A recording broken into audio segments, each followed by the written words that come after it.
Chapter 1584. I'm going to kill you.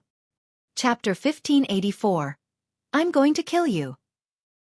The arrival of a patriarch of the primordial races caused the fervor of the human race to cool down once more. It was like a basin of cold water that drenched the cultivators from head to toe, bringing them back to the cruel reality. Even if Desolate Marshal was here, so what? Once the 10,000 race meat reached the level of the patriarchs, all mighty figures and half-martial ancestors were nothing but ants. Desolate Marshal was only a slightly stronger ant and would not be spared. The cultivators of Enigma Palace, Ethereal Peak, Azura Sect and Depamkara Monastery that fought against the primordial 6 races earlier on fell silent and shivered in fear. They did not know if anyone could defend if Patriarch Tang Han were to go on a massacre. The aura you exude makes me hate you. True Jade glared at Patriarch Tang Han and said coldly with a killing intent in her eyes, as though she had thought of something that displeased her. Su Zimo's heart skipped a beat and he quickly understood. Although the destruction of the Great Qian Empire was caused by Long Ran, there was a mastermind behind it. There was a high chance that the Bloodface was the mastermind. Or Dao Lord Blood Fiend. However, be it the Bloodface or Dao Lord Blood Fiend, it was related to the Blood Refinement Fiend Sutra. As for Dao Lord Blood Fiend, he was a remnant of the Bloodvine race and the Blood Refinement Fiend Sutra was deduced from their cultivation techniques and secret skills. Therefore, the aura of Patriarch Tang Han reminded True Jade of the destruction of the Great Qian Empire. Be careful. Su Zimo reminded. He was still recovering from the immense loss of blood qi after being hunted by Patriarchs Tian Kuei and Di Tsong. Furthermore, given his current condition, he could not help much in such a battle. Why? You're also here to stop me, sweet woman? Patriarch Tang Han's gaze landed on True Jade without any emotions. Although True Jade was ravishing and flawless, she was nothing but a beautiful food in the eyes of Patriarch Tang Han. In the eyes of the Bloodvine race, the 10,000 races were food for them. If the other primordial 8 races were not so strong, the Bloodvine race would even treat the other primordial 8 races as food. TM not stopping you, I'm going to kill you. After saying that, True Jade took a light step and arrived before Patriarch Tang Han in the blink of an eye. She stabbed towards his glabella with the jade hairpin between her fingers. Humph. Patriarch Tang Han laughed sinisterly. Food, you're truly courting death by sending yourself to me. I'll devour you first before devouring Desolate Marshal. He did not take True Jade seriously at all. Although he was only at early-stage Mahayana patriarchs of the primordial races could suppress mid-stage Mahayana patriarchs of the human race. Suddenly, a cold intent descended. True Jade had already released a divine power. Patriarch Tang Han's expression changed. Under that chilling intent, his bloodline showed signs of crystallizing and freezing up. What a strong divine power! Patriarch Tang Han's heart skipped a beat.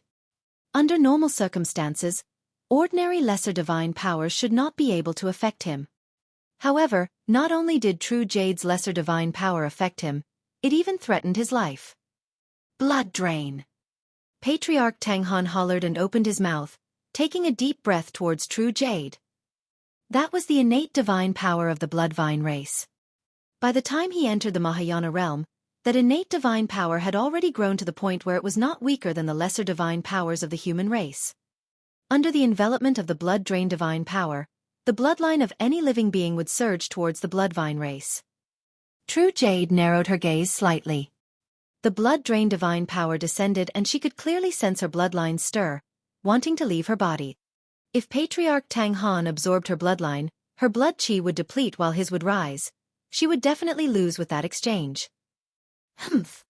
True Jade's expression was unchanged as she channeled her spirit consciousness and released a second divine power immediately. A cold aura rose from her body and almost froze her bloodline even. Instantly, Patriarch Tang Han's blood drain divine power lost its effect. The jade hairpin between True Jade's fingers had already arrived at Patriarch Tang Han's glabella. Clang! Patriarch Tang Han's glabella shone and a blood gourd flew out, colliding with the jade hairpin with a crisp sound. Since you won't let me drink your blood, I'll let you have a taste of mine. Patriarch Tang Han grinned and threw the blood gourd in midair. The bottom of the gourd faced up and the mouth of the gourd faced down as a large pool of blood poured down and enveloped true jade. That blood was no ordinary bloodline. It was essence blood that Patriarch Tang Han had refined for many years.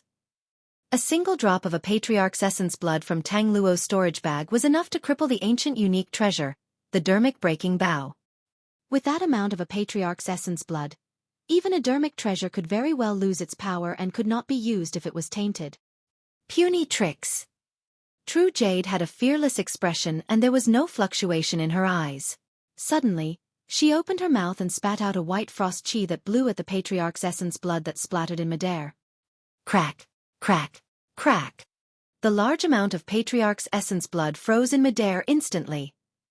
However, there was an extremely evil power within the Patriarch's essence blood that wanted to break out of the ice. Burn it! Suddenly, a scarlet glint flashed through True Jade's eyes as she tapped her finger gently.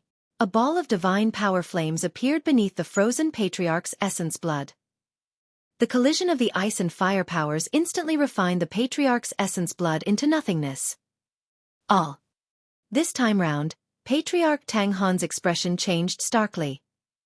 Initially, he thought that True Jade merely specialized in water divine powers and was not much of a threat to him. To think that True Jade was not only in control of many water divine powers, but also fire divine powers. In essence, the Bloodvine race was still plants that gained sentience and feared fire the most. That was the reason why the Bloodvine race suffered such a huge loss when Su Zimo released the Kacharati Dao fire on Six Stars Mountain. When True Jade closed in once more, the jade hairpin burned with thin flames that possessed an extremely terrifying divine power. Patriarch Tang Han did not hesitate and reverted to his true form right away. A gigantic bloodvine took root on the battlefield and waved hundreds of thick bloodvines that coiled towards True Jade. Many cultivators were invigorated. Nobody expected this human matriarch that appeared later on to be so domineering that she could force out the true form of Patriarch Tang Han. Crack, crack, crack. True Jade's expression was unchanged as she froze the incoming bloodvines with the ice in her left hand. The flames on her right hand descended. Fire and water countered each other and the collision of the two powers could create an even more terrifying divine power. Instantly, Patriarch Tang Han's bloodvines turned into nothingness. In the blink of an eye, half of the hundreds of bloodvines were destroyed by True Jade. True Jade's expression was cold as she charged towards Patriarch Tang Han's consciousness, determined to kill him here. Patriarch Tang Han could not stop it at all. Wu Tian, Jin Yen, how much longer are you guys going to continue watching? Hurry and come out and help me. This woman is a little tricky to deal with. Suddenly, Patriarch Tang Han shrieked. Chapter 1585. Arrival of the Six Patriarchs. Chapter 1585. Arrival of the Six Patriarchs. Ha ha ha ha. A burst of laughter sounded in midair and a gigantic crack appeared in the firmaments. Boundless golden light burst forth from within and was blinding, illuminating the night skies like daylight. All the living beings of the 10,000 races raised their heads. 5 figures walked out slowly from the gigantic crack. The 5 figures descended upon the world and cracks appeared in the void, as though the entire world could not accommodate them. Endless light surged. The world changed. A tremendous might descended and the living beings of the 10,000 races let out dull grunts. These were 5 Mahayana patriarchs of the primordial races that had arrived at Enigma Palace at the same time. Including Patriarch Tang Han of the Bloodvine race, all 6 of them were here. Among the 5 figures, the one in the middle was tall with golden hair, blue eyes and was incomparably handsome. Wearing golden battle armor, his golden blood chi surged and his eyes shone with a divine light. The God Race's Patriarch Shen Yu. On his left was a cultivator in dark green robes with a hood that concealed his face. The hood of the dark green-robed cultivator could only reveal 2 sinister green beams. This was Wu Tian that Patriarch Tang Han was referring to. He was from the witch race. On Patriarch Shen Yu's right was a cold-faced man. He was expressionless and looked no different from a human. However, there was a thin blood scar on his glabella that resembled an eye. When the cold-faced man shifted his gaze, the voids everywhere he laid sight on collapsed. Patriarch Tsong Ming of the Heavenly Eye race. The two people on the most left and right of Patriarch Shan Yu had wings. However, the one on the right was extremely ugly with a green face and bared fangs like a malevolent ghost. His pitch-black meat wings flapped and he emanated an evil aura. It was Patriarch Li Ying of the Rakshasa race. The person on the left had a human body and a bird's head. His golden wings burned with scorching flames and he had a sharp gaze. He was in the shape of a half-human bird. This was Patriarch Jin Yen that Patriarch Tang Han mentioned, and he was from the Golden Crow race. When the patriarchs of the primordial 6 races arrived, a terrifying might descended and all the living beings of the 10,000 races kept quiet out of fear. Even True Jade frowned slightly and her expression turned grim. However, she had no intention of stopping and still wanted to kill Patriarch Tang Han. On the right, Patriarch Li Ying grinned and said mockingly, "Tang Han, why can't you even take down a woman from the human race? Have you gone soft?" Hee hee. Patriarch Jin Yen on the left flapped his golden wings and laughed as well. "We were watching from the side and did not appear because we wanted to give you a chance to suppress that young lady personally. To think that you would be beaten so badly. Stop making sarcastic remarks." Patriarch Tang Han said as he defended against True Jade's attacks. "That human woman has some tricks up her sleeves. She's definitely a paragon of the human patriarchs." Phew. Patriarch Shen Yu smiled indifferently. "In our eyes, paragons of the human patriarchs are nothing but ants. Leave that ant to you guys. Right now, I only want to kill Desolate Marshal." Patriarch Ting Han said hatefully. Patriarch Shen Yu looked to his sides and asked indifferently, "Which of you wants to attack?" Do it." The Rakshasa Patriarch, Li Ying, glared at True Jade with lust in his eyes as he laughed menacingly. "The female slaves I have aren't of her caliber. I can capture this woman and train her up, hee hee." The moment he said that, Patriarch Li Ying flapped his pitch-black wings. A wild gust of wind howled and Patriarch Li Ying's figure vanished. When he reappeared, he was already behind True Jade, extending his greenish-black palm towards her shoulder. Although it was almost impossible for True Jade to be distracted in her fight against Patriarch Tang Han, she sensed it the moment Patriarch Li Hang vanished. She sidestepped and created a series of afterimages behind her, avoiding Patriarch Li Ying's dirty and ugly palm. Foo-foo. Patriarch Li Ying laughed and placed a wisp of black hair beneath his nose. He took a deep breath and revealed an intoxicated expression. "How fragrant!" An extremely disgusted expression appeared on True Jade's face and she felt like vomiting. Although she dodged swiftly, a wisp of her black hair was yanked off by Patriarch Li Ying. "Yes, that's the expression." Patriarch Li Ying looked at the disgust on True Jade's face and was delighted instead of furious. "The more you hate it now, the more excited I'll be when you submit to me." "Disgusting," True Jade said coldly. Many living beings cursed internally as well. However, the living beings of the 10,000 races did not dare to reveal it on their faces, afraid that they would be targeted by Patriarch Li Ying. "It's fine." In a flash, Patriarch Li Ying vanished from the spot and transformed into a dark streak of light that circled around True Jade. "You'll definitely like it in the future. Ha ha ha ha." His voice flickered left and right, upper and lower at times. It was erratic without any pattern and could not be determined. Patriarch Li Ying's speed was so fast that he would not appear in True Jade's line of sight at all. Even if True Jade released her spirit consciousness would be disrupted by the divine power released by Patriarch Li Ying, and she would not be able to sense his exact location. Even if she wanted to fight him, she had no way of doing so. Humph. True Jade's expression turned cold as she conjured hand seals with both hands and released divine powers into the void. Instantly, the skies darkened and a snowstorm descended. Earlier on, the night skies were still vast and dotted with stars. In the blink of an eye, dark clouds filled the skies and the entire place was covered in ice. Snow filled the entire place and the temperature of Enigma Palace plummeted with a chilling wind. That was the power of divine powers. Under the cold weather, Patriarch Li Ying's figure was naturally affected. More importantly, Patriarch Li Ying's figure was completely exposed under the snowstorm. The dark light was extremely striking in the white snow. "Kill." True Jade's gaze was cold as she finally locked onto Patriarch Li Ying. She raised her fair hand gently and a jade green light flashed in the snowstorm. Poof! A flash of blood appeared in midair. Patriarch Li Ying grunted dully and his figure was exposed, standing in midair. A bloody hole appeared on his meat wing and fresh blood flowed down from it. This was not a fatal injury for Mahayana patriarchs. However, many cultivators were invigorated.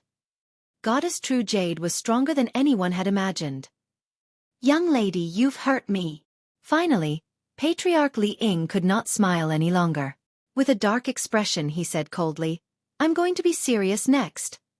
On the other side, Patriarch Tang Han broke free from True Jade's pursuit and dozens of bloodvines tore through the air and coiled toward Su Zimo. "Desolate Marshal." Patriarch Tang Han's voice sounded with a chilling intent. "Die." Chapter 1586. Challenging a God. Chapter 1586. Challenging a God. Swoosh! Su Zimo conjured hand seals and 3 balls of flames appeared beside him instantly, releasing the scarlet flame revolving lantern to defend against Patriarch Tang Han's attack. However, Patriarch Tang Han's combat strength was comparable to a human mid-stage Mahayana patriarch. In fact, he could even suppress a human mid-stage Mahayana patriarch. Against him, Patriarchs Tian Kuei and Di Tsong would be killed on the spot in less than 3 rounds. The difference in strength was way too great. Many blood vines coiled over like gigantic blood anacondas. The flames of the scarlet flame revolving lantern were extinguished instantly and did not cause any damage to the blood vines. Poof, poof, poof. Instantly, dozens of blood vines opened their mouths and bit the green lotus true body. The sharp fangs pierced the green lotus true body. Ugh! Su Zimo grunted and blood drained from his face. Gaga gaga! Patriarch Tang Han was excited and could not help but laugh. "Desolate Marshal, I'm going to suck your bloodline dry bit by bit. I'm going to let you experience the true fear of death." Given Patriarch Tang Han's capabilities, a single bloodvine was enough to devour Su Zimo. However, he did not do that. He used dozens of bloodvines to bite Su Zimo. The green lotus true body was almost filled with bloodvines and not a single intact spot left. He was completely bitten by the fangs at the top of the bloodvines. Patriarch Tang Han wanted to absorb Su Zimo's bloodline bit by bit to torture the latter. Death was not scary. The feeling of helplessness as one felt their lives draining was the true terror. This time round, no one could help Su Zimo. A look of anxiety flashed through True Jade's eyes. She glanced at Su Zimo's side from time to time and frowned deeply. Su Zimo was not someone important to her. There was no true relationship between the two of them either. However, Su Zimo was related to True Jade's awakening in this generation. The first person she saw when she woke up was Su Zimo. Furthermore, some unspeakable things happened between the two of them in the depths of the cave. When she awakened in this generation, her old friends were already gone. The only thing she cared about was the little fox. If there was someone else, it would have to be Su Zimo. Poof! In her moment of distraction, her shoulder was sliced by the 2 sabers in Rakshasa Li Ying's hands and fresh blood flowed. What was even more frightening was that the 2 sabers in Rakshasa Li Ying's hands were being tempered by some evil entity and her wounds were rotting rapidly. Glancing sideways, True Jade opened her cherry lips and spat out a stream of cold air that froze the wound. Even if she focused her attention, she might not be able to escape unscathed against the Rakshasa race, let alone when she was distracted. "Fufu, you can't even protect yourself, yet you want to save him?" Patriarch Li Ying sneered. His words were not an exaggeration. In midair, Patriarchs Shen Yu, Wu Tian, Jin Yen and Song Ming of the primordial races were watching keenly and had yet to attack. Patriarchs of the human race have yet to show themselves. They sure are tolerant. We appeared too early. The human patriarchs are probably too scared to appear now. No. This is Enigma Palace. Even if the other human patriarchs don't dare to appear, the patriarchs of Enigma Palace will. The 4 of them stood in midair expressionlessly, but they were communicating through their spirit consciousnesses. Although the 4 of them did not attack, in reality, they were waiting for the human patriarchs to appear so that they could start a massacre. On the battlefield. Su Zimo was bound by dozens of bloodvines and was almost drowned within. The living beings of the 10,000 races could see the bloodvines squirm continuously as streams of bloodlines surged into Patriarch Tang Han's true form through the bloodvines. First, Monkey, Xiaoning and the others exclaimed. Zimo! Demonist Ji Chengtian and the others were shocked as well. Don't care anymore. Monkey whirled imminent and was about to charge forward. He was only a grand demon and the difference in strength between him and Patriarch Tang Han was way too great. Patriarch Tang Han could suppress him with a single finger. However, at that moment, Monkey and the other sworn siblings could not be bothered and wanted to charge forward. Suddenly, a voice sounded in Monkey and the others' minds. Don't come over, I'm fine. Although the voice was a little weak, it was indeed Su Zimo's voice and everyone could hear it clearly. First, Monkey and the others looked at the battlefield with widened eyes in disbelief and confusion. On the battlefield, Su Zimo's figure was already drowned in the bloodvines and no one knew what happened within. Under normal circumstances, Patriarch Tang Han would definitely be able to kill Su Zimo with his combat strength. However, he chose another method. He wanted to devour Su Zimo's bloodline. Right now, Su Zimo was a humanoid creation Green Lotus. The moment that happened, it was no longer Patriarch Tang Han who wanted to devour Su Zimo's bloodline. Instead, it was a bloodvine that wanted to devour and refine the creation Green Lotus. Initially, Su Zimo thought that his Green Lotus true body was going to be buried here as well. However, when Patriarch Tang Han began to absorb his bloodline, his Green Lotus true body and Creation Lotus platform released rays of light uncontrollably. The blood chi in his body intensified instead.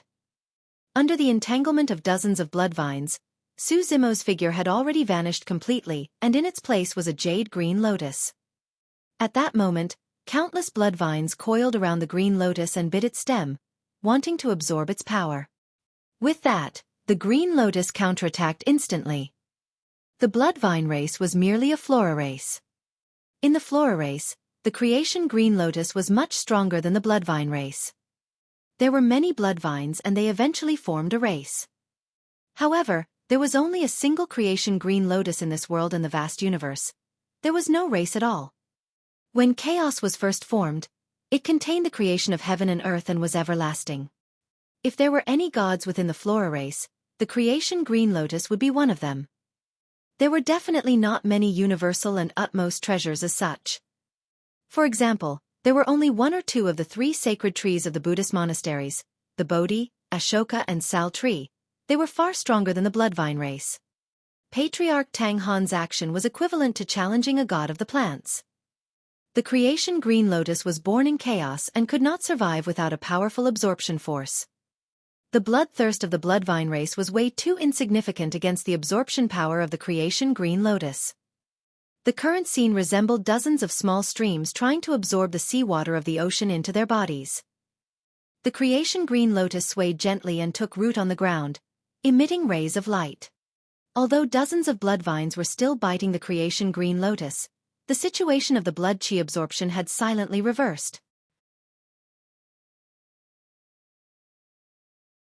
Chapter 1587. Arrival of the Human Patriarchs. Chapter 1587. Arrival of the Human Patriarchs. Because the creation Green Lotus stole the creation of heaven and earth, it was extremely difficult to nurture. Throughout history, only the ancient Buddha Emperor had managed to nurture the creation Green Lotus to grade 8. As for Su Zimo's creation Green Lotus, it was only infinitely close to grade 8 after absorbing the primordial divine spring, the Ashoka wood and experiencing the baptism of the divine power storm. His grade 7 creation Green Lotus true body was already rather terrifying. In fact, it even gave birth to powerful methods similar to blood rebirth. Even so, it was difficult for Su Zimo to break through to grade 8. An extremely tremendous amount of energy was required to cross that barrier. If it was through ordinary cultivation, Su Zimo would have to cultivate for countless years if he wanted to break through to the grade 8 creation Green Lotus. It could be hundreds or even thousands of years. But now the appearance of Patriarch Tang Han gave the creation Green Lotus a perfect opportunity to break through. Initially, the power of bloodlines surged into Patriarch Tang Han's body continuously through the bloodvines. Patriarch Tang Han did not delay and cultivated immediately. Although Su Zimo was a half-martial ancestor in terms of his cultivation realm, the bloodline of the creation Green Lotus was definitely a great tonic for him. However, before long, the process of his bloodline churning came to a gradual stop. Soon, the creation Green Lotus started absorbing the power of the outside world along with the dozens of bloodvines. To the living beings of the 10,000 races, the blood chi within the dozens of bloodvines was still flowing continuously. However, they did not notice that the flow had reversed. Patriarch Tang Han's bloodline began to surge into the Green Lotus true body through the dozens of bloodvines. The most frightening thing was that Patriarch Tang Han only absorbed the bloodline of the Green Lotus true body. However, the creation Green Lotus absorbed energy. Be it Patriarch Tang Han's bloodline or the life force in his body, the creation Green Lotus viewed everything as a form of energy it could absorb and sucked continuously. Patriarch Tang Han's blood chi was decreasing rapidly. Not only that, his lifespan was decreasing as well. Patriarch Tang Han jolted awake and shuddered. What's going on? He was shocked when he sensed what was happening within his body. Not good.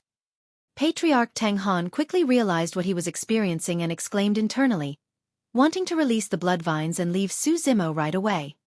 However, he was no longer in control of whether he could leave. The creation Green Lotus burst forth with rays of light that soared into the skies. The gigantic lotus leaf wrapped the countless bloodvines tightly and did not allow Patriarch Tang Han to retreat at all. The creation Green Lotus did not only absorb Patriarch Tang Han's bloodline, but also his life force. The speed at which it absorbed energy was getting faster and more terrifying. Patriarch Tang Han's lifespan and blood chi decreased at a visible speed. With that slight delay, even his cultivation destabilized and showed signs of falling. The process of energy absorption shaved one side and strengthened the other. Although Patriarch Tang Han's power weakened, the power of the creation Green Lotus rose continuously. By the time Patriarch Tang Han wanted to break free, he discovered to his shock that he was already helpless. He could no longer break free from the creation Green Lotus with his strength. He wanted to activate his essence spirit and release an essence spirit secret skill. However, in his consciousness, his essence spirit was dim and he could not even condense his spirit consciousness, let alone an essence spirit secret skill. The energy absorbed by the creation Green Lotus absorbed the power of his essence spirit and nourished the Green Lotus true body and creation Lotus platform continuously. This was equivalent to using the essence spirit of a Mahayana patriarch to nourish the creation Green Lotus and help it break through the barrier of grade 8. Simply put, Patriarch Tang Han was using his life to help Su Zimo. Patriarch Tang Han shrieked in panic as though he was experiencing something extremely terrifying. However, his shriek grew weaker and weaker. Wu Tian, Jin Yen, save me. Patriarch Tang Han used the last of his strength and shouted. It was only at that moment that Shan Yu and the other 3 patriarchs of the primordial races noticed something amiss with Patriarch Tang Han on the battlefield. They had been watching Patriarch Li Ying and True Jade fight the entire time and no one paid attention to Patriarch Tang Han. After all, in their knowledge, killing an incomparably weak desolate marshal should not lead to anything unexpected. It was only when Patriarch Tang Han shouted that they realized something big had happened. What's going on? Why did Tang Han's aura turn so weak? Patriarch Shen Yu released his spirit consciousness and his expression changed as he exclaimed, "This is bad. Tang Han is about to die. His lifespan is about to end. What's going on? Hurry and attack." Jin Yen and the others exclaimed. Right then, Patriarch Wu Tian shook his head. It's too late. The dozens of bloodvines that coiled around the creation Green Lotus descended slowly. Tang Han's true form had already withered completely without any signs of life. A patriarch of the primordial races was sucked to death by the creation Green Lotus. The creation Green Lotus shone brightly in midair and its aura rose continuously. Damn that desolate marshal. Wu Tian narrowed his eyes and said coldly, he's actually trying to break through to the grade 8 creation Green Lotus with the help of Tang Han. Kill him. We can't let him break through. Patriarch Shen Yu waved his sleeves and released a streak of golden light. It rapidly formed a gigantic gigantic sword in midair and slashed towards the Creation Green Lotus's waist. The Creation Green Lotus was advancing to Grade 8. Once the Creation Green Lotus advanced to Grade 8, Zimo had a high chance of breaking through and entering the Mahayana realm to become a true Mahayana Patriarch. However, he could not defend against the attacks at all during the process. Even conjoint body mighty figures could interrupt the process and interrupt his breakthrough, let alone Mahayana Patriarchs. Just as the gigantic golden sword was about to strike the Creation Green Lotus, the void shattered. 3,000 silver threads burst forth from the crack and struck the gigantic golden sword like a galactic river with a loud bang. Boom! The gigantic golden sword shattered and turned into streams of divine powers that circled in midair before dissipating. A dull grunt sounded from the crack as well. It was clear that the person who attacked did not feel good after receiving Patriarch Shen Yu's divine power. However, before long, figures dressed in the robes of Enigma Palace walked out from the crack. Every single figure emitted a powerful aura and a rampant might. In the blink of an eye, 17 cultivators of Enigma Palace appeared. All of those cultivators were Mahayana Patriarchs. Instantly, the crowd was in an uproar. Countless cultivators clenched their fists emotionally. At this point of the battle, human patriarchs apart from True Jade had finally appeared. Furthermore, 17 Mahayana Patriarchs had descended directly this time round.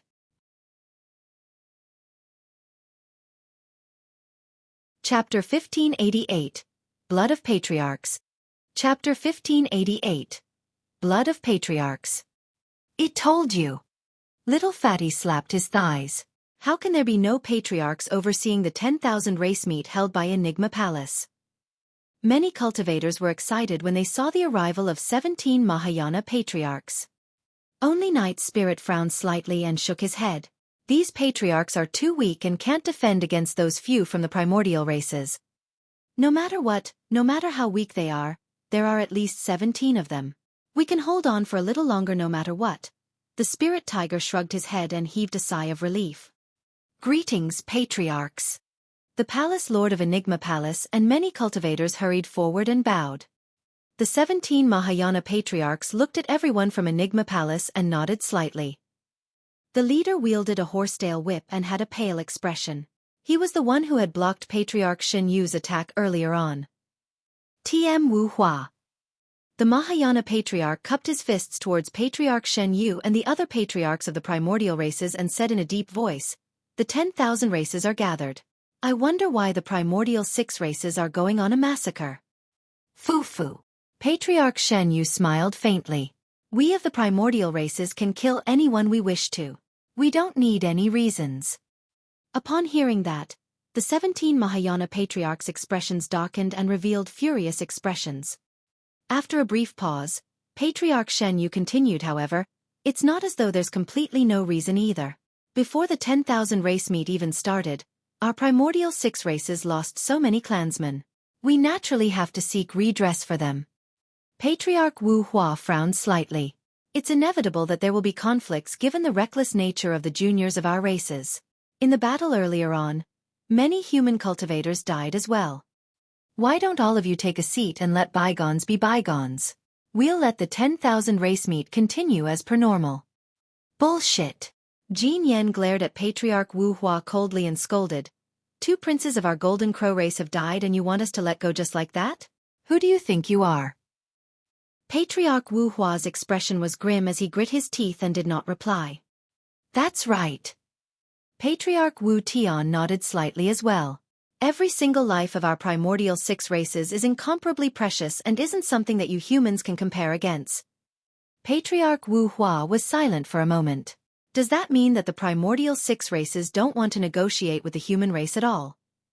"Sure, we can negotiate." Patriarch Ming pointed to the Creation Green Lotus not far away. "Desolate Marshal of the human race killed too many of our clansmen.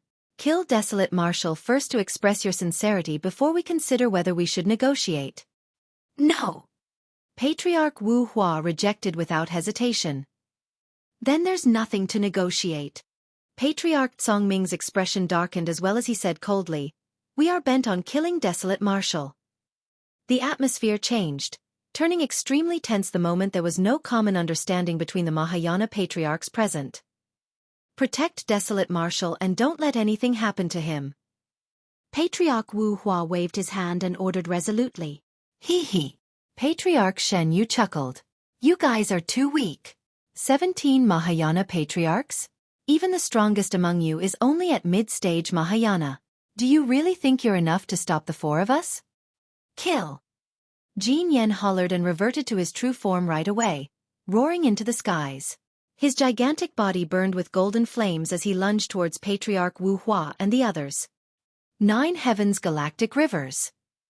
Patriarch Wu Hua hollered softly and waved the horsetail whip in his hands. The 3,000 silver threads fluttered, as though they were the galactic rivers in the firmaments, possessing countless stars. They surged with tremendous might and smashed towards Jin Yen. Boom! There was a deafening bang. Patriarch Wu Hua spat out a huge mouthful of blood, and his gaze dimmed as he retreated continuously. More than half of the horsetail whip in his hands was burned away by the sun essence fire on Jin Yen as well. Although they were both at mid-stage Mahayana, True Jade's combat strength could suppress Patriarch Teng Han and the others. However, Patriarch Wu Hua could not defend against it. Even for patriarchs of the same cultivation realm, their combat strength was different depending on their talent, bloodline, the number of divine powers they comprehended and the might of the divine powers. On the other side, the heavenly eye on Patriarch Songming's glabella suddenly opened. Instantly, a terrifying aura spread out and even the living beings of the 10,000 races that were watching felt shudders. It was hard to imagine the impact the 17 Mahayana Patriarchs would have to endure. A dark light burst forth from Patriarch Songming's heavenly eye. Everywhere the dark light passed, life was wiped out. Hurry and disperse. Patriarch Wu Hua hollered. Swash, swash, swash. The 17 human patriarchs dodged one after another. However, 2 Mahayana patriarchs were still slower to dodge and were brushed by the dark light. One of them reacted extremely quickly and released his essence spirit right away. The other was slightly stunned. Immediately after, his gaze dimmed and his life force decreased as he fell from midair. With that momentary delay, a Mahayana Patriarch did not even have the chance to leave his body with his essence spirit before he was killed by Patriarch Songming's heavenly eye. After surviving the calamity, the other Patriarch hurriedly channeled blood rebirth to condense his body. Suddenly, a dark green fog appeared in the Mahayana Patriarch's consciousness and rapidly formed a storm that surged towards his essence spirit. The spirit-slaying curse. Patriarch Wu Tian had attacked. To be precise, Patriarch Wu Tian was motionless and no one saw him attack at all. However, a secret killing curse targeted at the essence spirit had already descended in the consciousness of the human patriarch. The Mahayana Patriarch's body had just been formed when the spirit-slaying curse descended. His essence spirit was destroyed and he was dead. He managed to avoid Patriarch Songming's heavenly eye, but he could not avoid the secret incantation of the witch race. Bang! Right then, in front of countless gazes, Patriarch Wu Hua's body was shattered by a single punch and fresh blood splattered everywhere. When Patriarch Shen Yu attacked, his blood qi surged and Patriarch Wu Hua could not defend against a casual punch from him. However, Patriarch Wu Hua's essence spirit escaped and in the blink of an eye, his flesh was formed. As for Patriarch Shen Yu, he rampaged among the Mahayana Patriarchs. None of the Mahayana Patriarchs could defend against his punches and kicks. Broken limbs flew everywhere. The Patriarchs bled and it was incomparably tragic.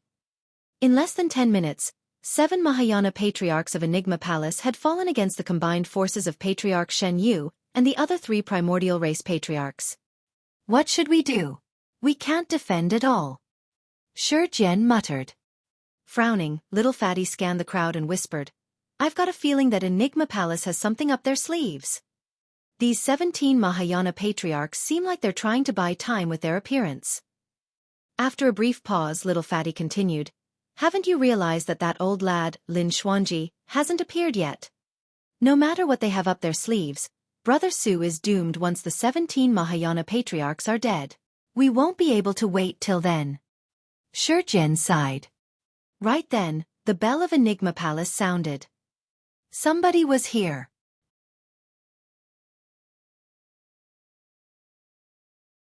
Chapter 1589. Fall from Zenith. Chapter 1589. Fall from Zenith. Right now, an Ancestor Realm battle had broken out on the battlefield of Enigma Palace. The Mahayana Patriarchs of Enigma Palace were using their lives and blood to buy time and protect Desolate Marshal as they fought against the 4 primordial race Patriarchs. Although True Jade had an absolute advantage against Rakshasa Li Ying in the fight, it was difficult to determine the victor within a short period of time. Now that all the top sects and factions of Tianhuang mainland were gathered here, the situation wouldn't change even if any other factions arrived. Therefore, even when the bell of Enigma Palace sounded, no one paid attention. The battle was turning more intense. In just 10 minutes, 7 of the 17 patriarchs had died. The remaining patriarch Wu Hua and the others had their bodies torn at least once as well. All of them were covered in blood and had pale expressions. When the cultivators saw that, it was as though the unprecedented war between the human race and the primordial 9 races in the ancient era had resurfaced before them once more. The tragic scenes of mighty figures and patriarchs dying that were recorded in the ancient books had truly happened before everyone. However, compared to the cold text records, this was far more shocking and tragic.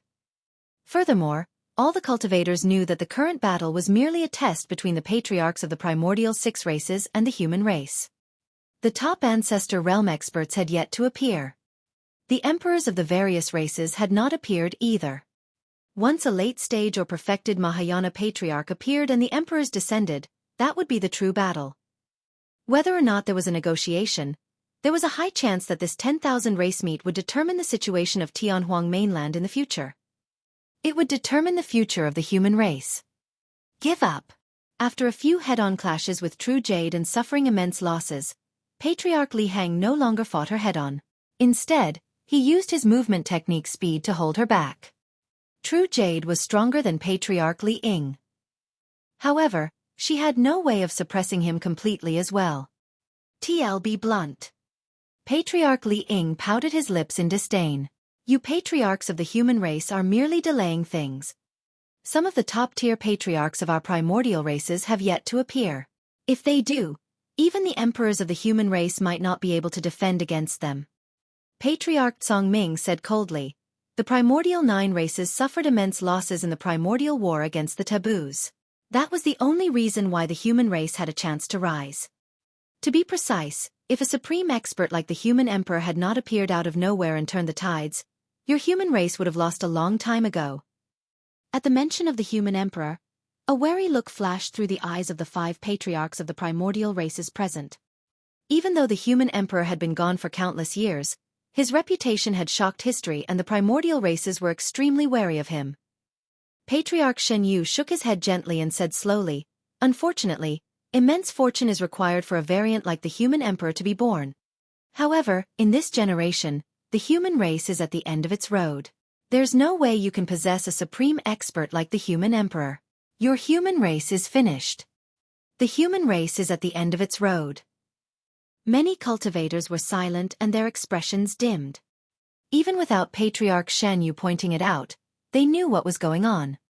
In this generation's human race, it could be seen from all aspects that their fortune was extremely weak. It was lifeless without any vigor.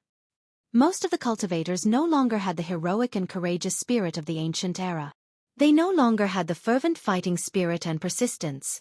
In fact, cracks even surfaced between the major sects and factions of the cultivation world. All the cultivators were no longer united.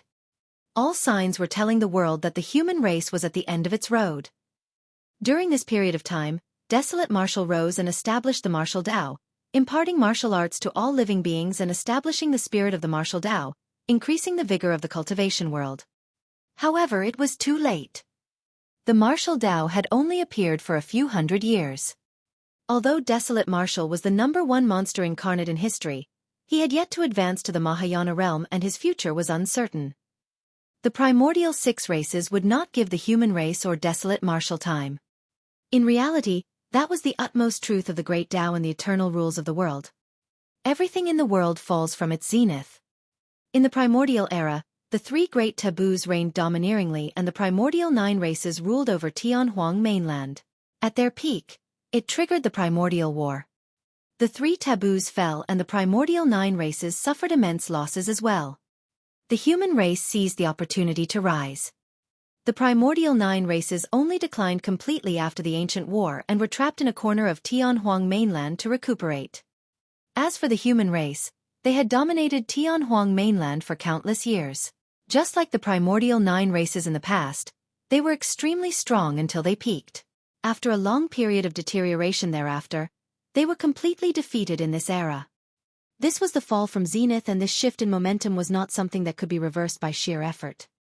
In the primordial era, even the strong 3 taboos and the primordial 9 races could not defend against the suppression of the shifting momentums.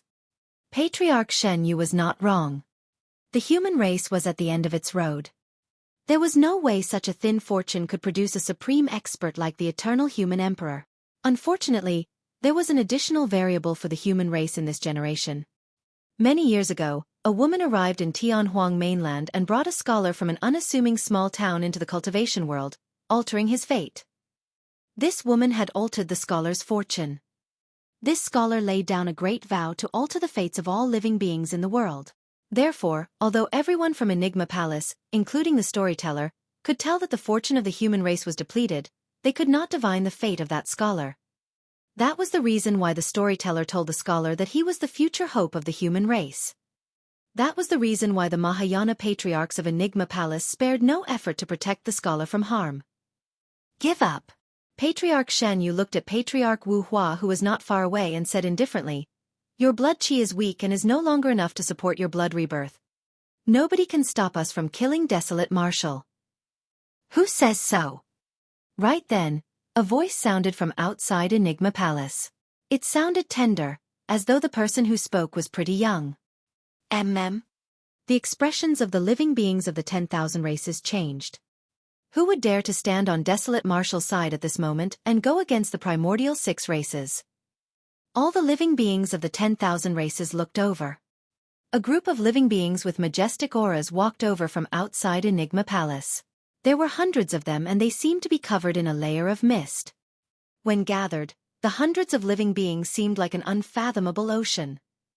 Although those living beings were in human form, they were clearly not human and were shrouded by demonic qi.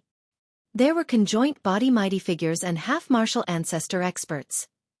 The auras released by the hundreds of them were as vast as an ocean, and were not inferior to the primordial 6 races. Among the hundreds of living beings, a black-robed young man stood. He looked to be around 16 years old and was rather handsome. His eyes were huge, watery, and unusually agile. Many powerful living beings protected the black-robed young man in the middle as though he was a planet orbited by stars.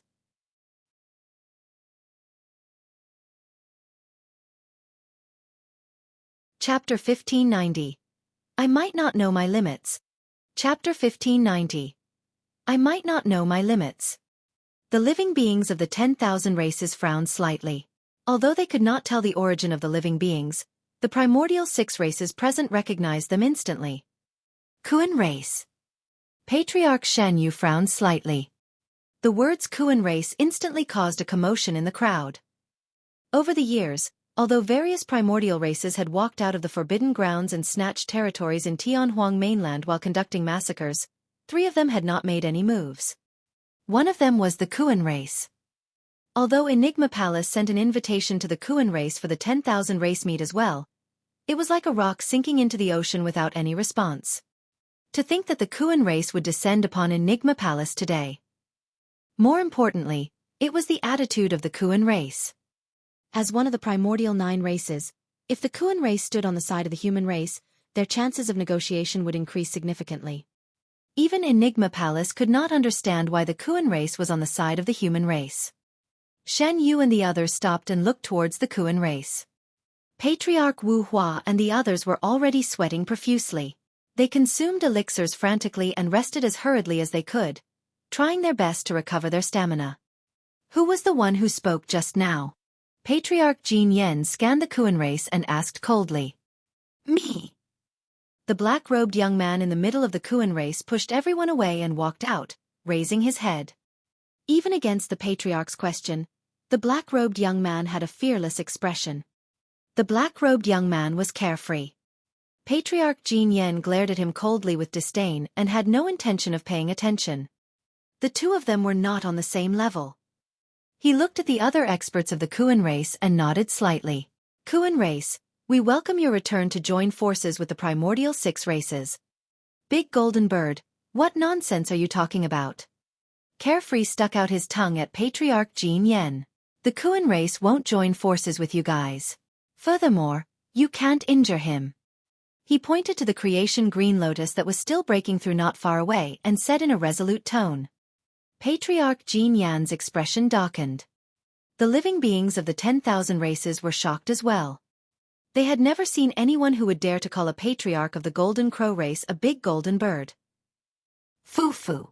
The Golden Crow 10th Prince could not help but stifle a chuckle. Inexperienced punk, there is no place for you to speak here. Insolent. Audacious. Before Carefree replied, the many Kuan race beings behind him hollered with enraged expressions. This is our young master of the Kuan race, mind your words. A half-martial ancestor of the Kuan race glared at the 10th Prince and said coldly. Oh. The 10th Prince sized up Carefree with a curious look. Even the living beings of the 10,000 races were surprised, let alone the 10th Prince. Prior to this, when there was peace between the races, most of the young masters of the primordial 9 races were mostly at the Dharma characteristic or even void reversion realm.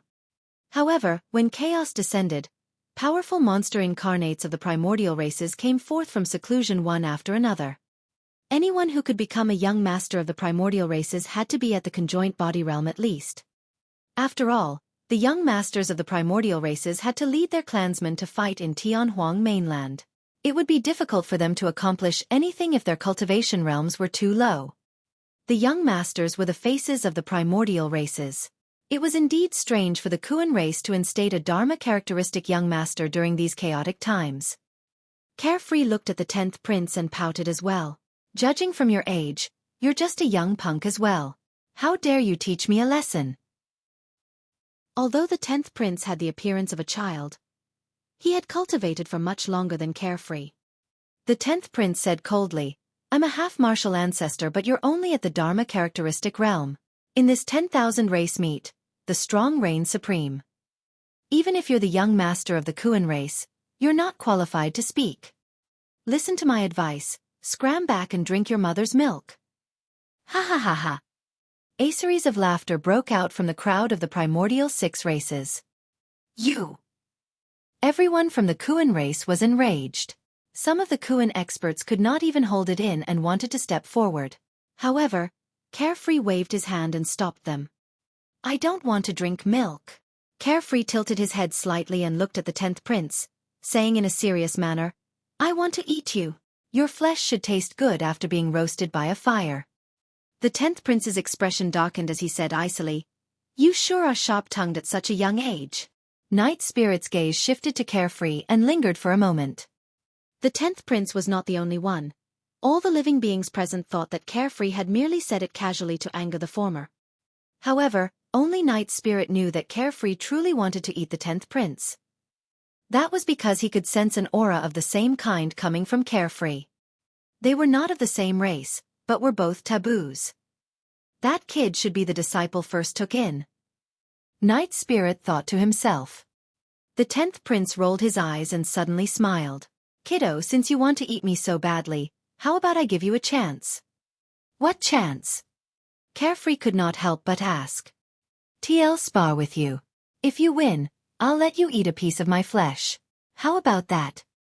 The 10th Prince's voice was gentle and filled with temptation, but there was a hint of ferocity in his eyes.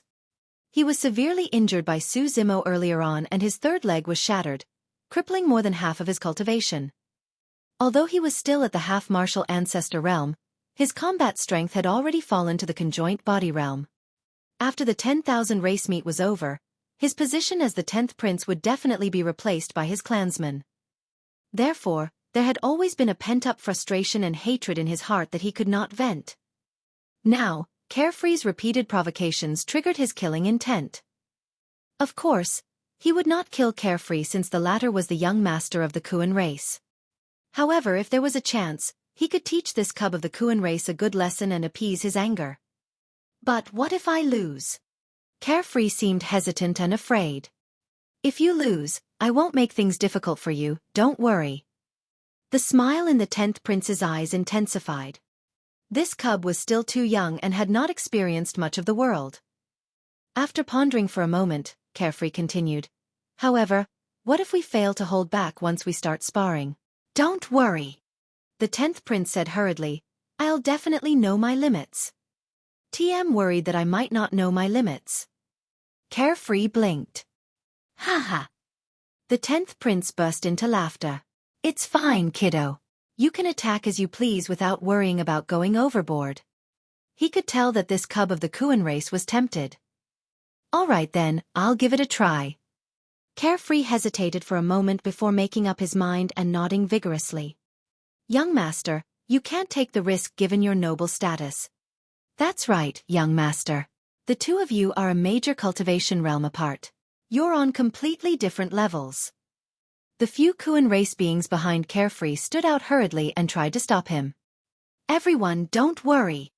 Afraid that Carefree might renege, the 10th prince said hurriedly, I guarantee that I won't use the power of a conjoint body or above. I'll just use the power of a Dharma characteristic to have fun with this kiddo. Uncles, don't worry.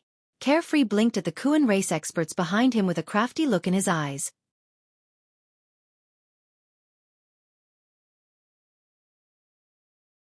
Chapter 1591.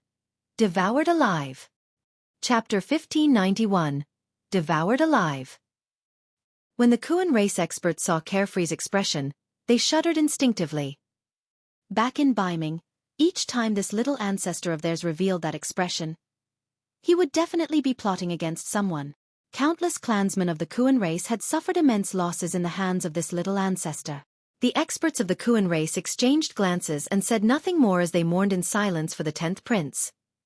Carefree turned around and took a few steps towards the 10th prince before coming to a stop. I've only cultivated for a short period of time and I really don't know my limits. I think it's better for us to cancel the spar.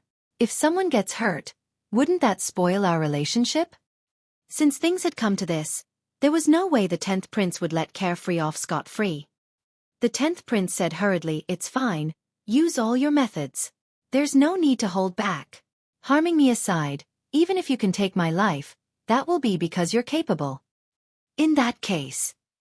Carefree nodded. Let's do it then. Carefree stood firmly and gripped his fists, putting on a strong front as he glared at the 10th prince, ready to strike at any moment. The 10th prince looked at everyone from the Kuan race and suddenly said, let's agree first that outsiders can't interfere casually in a spar between us brothers. Don't worry, we won't interfere. Many experts of the Kuan race nodded and looked at the 10th prince with strange gazes.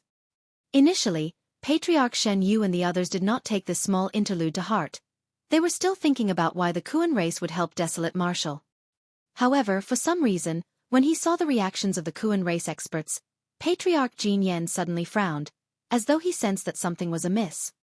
Could it be that this cub of the Kuan race is playing the pig to eat the tiger? Patriarch Jin Yan's gaze landed on Carefree once more. After all, nobody could become a young master of the primordial races without being outstanding. However, even after scanning with his gaze and spirit consciousness for a few times, he found nothing. The black-robed young man of the Kuan race was indeed at the Dharma characteristic realm and was not hiding anything from them. Perhaps I'm overthinking it. Patriarch Jin Yen shook his head and stopped thinking. Furthermore, even if this cub of the Kuan race was capable, he would not be able to threaten a prince of the Golden Crow race. On the battlefield. The 10th prince smirked and walked slowly towards Carefree. Indeed, he did not reveal the aura and strength of a conjoint body and said softly, younger brother of the Kuan race, don't be nervous. Relax, relax. Carefree was still unmoved and glared at the 10th prince fixedly. Suddenly, the 10th prince swayed a little and transformed into a golden streak of light, vanishing from the spot. It was too fast. Even if the 10th prince did not transform into his true form and merely used the power of the Dharma characteristic realm, his movement technique speed was much faster than Dharma characteristic Tao Lords. Carefree's eyes were widened as he stared blankly at the spot where the 10th prince disappeared, as though he could not react in time. Sigh! Patriarch Wu Hua's eyes dimmed as he sighed and thought to himself, what's the Kuan race thinking? Why did they send a child to give away his life for nothing? It's over. The spirit tiger slapped his thighs. One look and I can tell that this child has no combat experience. This complete virgin is going to suffer a huge loss. Not necessarily. Suddenly, Night Spirit spoke. Right then, the 10th prince had already appeared behind Carefree and revealed a menacing smile. He reached out and grabbed Carefree's neck. Suddenly, the blood chi of that seemingly skinny Carefree surged and burst forth instantly, as though raging tides were gushing with a terrifying might. Carefree spun around and his original head was gone. In its place was a menacing head of a gigantic beast with a humongous mouth that seemed like it wanted to devour the world. The gigantic head looked exactly the same as the Kuan race. The 10th prince felt a blood stench surge in his face and his vision darkened. His pupils constricted and his heart stopped beating. The aura released by the gigantic beast gave him shudders. It was a suppression from his bloodline. A fear that came from the depths of his soul burst forth. Without hesitation, the 10th prince could not care less about his promise and released his conjoint body realm blood chi, wanting to retreat. However, he suddenly felt an extremely terrifying suction power burst forth from the gigantic beast's mouth. He froze for a moment and could not escape right away. The next moment, darkness descended. The mouth of the gigantic beast closed. Swoosh! The eyelids of the living beings of the 10,000 races twitched when they heard that loud sound. All of their faces turned pale as they watched dumbfounded and their jaws nearly dropped to the ground. They were completely stricken. In the blink of an eye, the gigantic beast's head vanished and the handsome and young face returned to everyone's line of sight. Carefree smacked his lips and wiped away the blood oozing from the corner of his mouth, murmuring softly, "The taste of eating him raw is indeed just ordinary. It was probably better to roast and cook him first." The crowd exploded instantly, causing an uproar. It was only at that moment that the living beings of the 10,000 races realized that the Golden Crow 10th prince had been devoured alive by the black-robed young man. Lo! The spirit tiger was already speechless from the shock as he turned to look at Night Spirit. "Fifth, you're amazing. How could you tell?" Night Spirit replied indifferently. The 10th prince's third leg was shattered and his cultivation was crippled. Coupled with his underestimation of the enemy, it was only natural that he would die. The spirit tiger grimaced and murmured, "But even so, that child is frighteningly strong, right?" Of course, there was another reason that Night Spirit did not mention. If Carefree was only an ordinary race being, he wouldn't have been able to stop the 10th prince from releasing his blood chi to escape earlier on. However, Carefree was the Kuan Pang. The devouring power released by the interweave of the extreme yin and yang powers was something that even the conjoint body 10th prince could not break free from right away. That single momentary pause caused him to be devoured alive by Carefree. This was a true complete annihilation where even his essence spirit could not escape. This child is way too ruthless. The Golden Crow 10th prince merely wanted to spar, but he was eaten by this child. The 10th prince was truly way too careless. He sure died in grievance. The living beings of the 10,000 races discussed. Carefree had just been born and was too young. He had yet to take on the complete form of a Kuan Pang, and could merely condense a head that looked no different from the Kuan races. For example, Night Spirit looked like a large black dog when he was young as well. Therefore, none of the patriarchs of the primordial races present noticed Carefree's true identity. Patriarch Yin Lan glared at Carefree fixedly with a dark expression. It was nothing much for the 10th prince to die. However, when Carefree conjured the gigantic beast's head, there was an extremely primordial aura that made him feel fear. Could it be? Patriarch Yin Lan thought of a possibility but denied it immediately. Impossible. Absolutely impossible.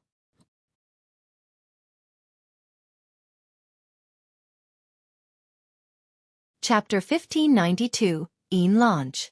Chapter 1592. Yin Lan. Patriarch Jin Yen turned towards Patriarch Shen Yu and the others. The other patriarchs looked bewildered as well, as though they recalled something but did not dare to confirm. The death of the 10th prince incurred the wrath of many golden crows. For the 10,000 race meet this time round, 4 golden crow princes came. One of them was slain by the Azura, One of them was shot down by Desolate Marshal and now, another was eaten by a cub of the Kuan race. The seventh prince was the only one left among the four princes. The Golden Crow race had suffered immense losses. The seventh prince said coldly, "Kid of the Kuan race, you sure are savage." "It's not my fault, right?" Carefree blinked and said, "I've already emphasized repeatedly that I haven't cultivated for long and don't know my limits." He was the one who insisted on sparring. "You!" The seventh prince was furious and momentarily speechless. Carefree continued, "Every one of the 10,000 races witnessed this. I didn't want to fight. Furthermore, that big golden bird said if I can kill him, it's because I'm capable." "That's right, we heard it." "You can't blame the child for this. What does a child know? A child wouldn't know his limits. He can't blame others for dying because he has inferior skills." Monkey and the others gloated and goaded at the side. "Don't waste time talking to him. Go and test his strength and force out the complete form of this cub." Patriarch Yin Lan sent a voice transmission to the seventh prince using his spirit consciousness. The seventh prince understood and glared at Carefree, saying coldly, "Since you're so capable, I'll give it a shot as well." "TM not playing anymore." Carefree made a funny face at the seventh prince and turned to flee. In the blink of an eye, he returned to the crowd of experts of the Kuan race. Hundreds of Kuan race experts protected Carefree in the middle and glared at the seventh prince in midair with unfriendly expressions. No matter how strong the seventh prince was, he did not dare to barge in. Furthermore, he had just been beaten up badly by Desolate Marshal and was not at his peak condition. The seventh prince's expression was steely. However, he composed himself quickly and sneered. To think that the young master of the Kuan race would be so cowardly to flee without fighting. "Aren't you afraid of embarrassing the Kuan race?" "TM just a child." Carefree stuck out his tongue. "My cultivation realm can't compare to yours, so I naturally have to flee. Furthermore, you big golden birds don't keep your words, getting all anxious when you lose. I'm not playing with you guys anymore." The seventh prince shuddered and nearly spat out a mouthful of blood. "Hee hee." Suddenly, Patriarch Yin Lan laughed. "Cub of the Kuan race, you sure are sharp-tongued and impolite. Since that's the case, I'll teach you a lesson on behalf of the seniors of the Kuan race."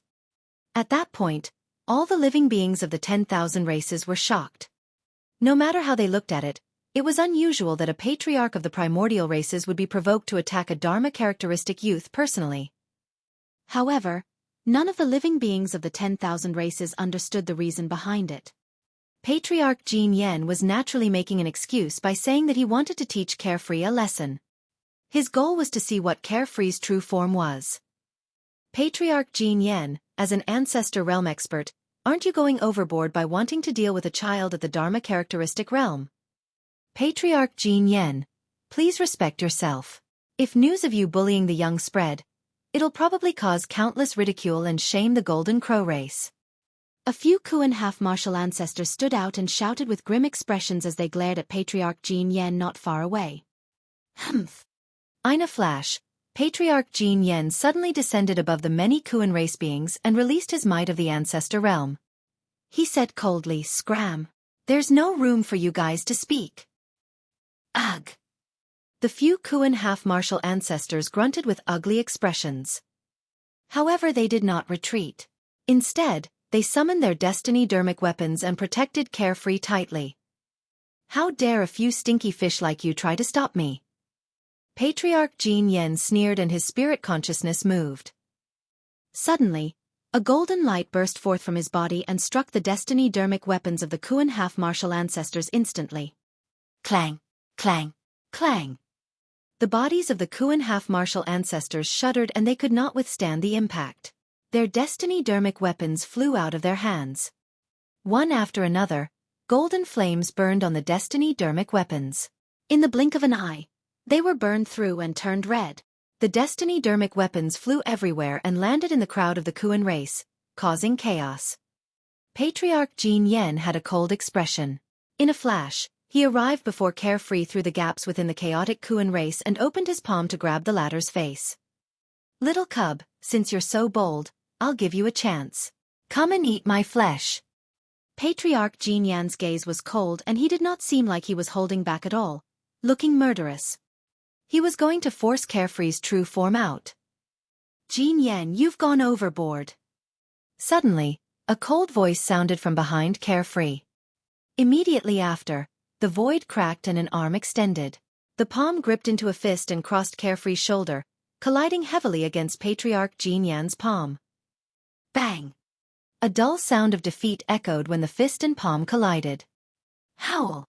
Patriarch Yin Lan howled in pain and soared into the air, reappearing dozens of feet away in the blink of an eye. He glared at the tear in the void behind Carefree with a dark expression. The power of that punch was extremely strong, like a vast ocean that seemed endless. He could not defend against it. A silver-haired woman walked out of the void crack with a cold expression. Although she could not compare to peerless beauties like Rakshasa Yu and Goddess Xiaoxiang, she was still a rare beauty. Sister, you're here. When Carefree saw the silver-haired woman, he could not help but cheer and pointed to Patriarch Yin Lan in the distance. That big golden bird bullied us. Sister, help me teach him a lesson. Yin Lan, is that you? Patriarch Yin Lan frowned slightly. To think that you've already entered the ancestor realm after not seeing you for so many years. The younger generation is truly promising. The silver-haired woman named Yin Lan said indifferently.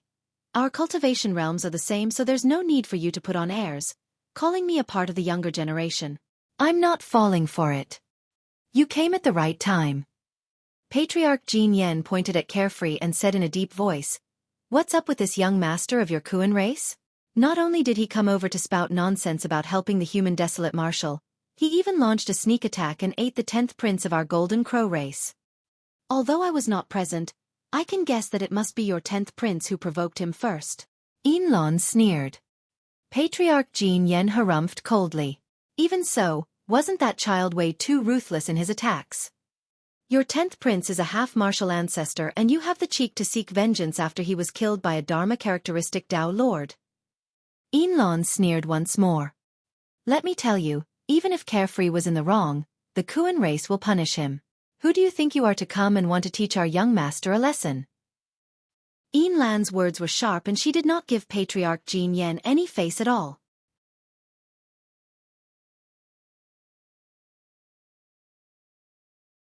Chapter 1593, Auspicious Sky. Chapter 1593, Auspicious Sky. Yin Lan was truly enraged. If Carefree was an ordinary Kuan race being, it would be nothing much.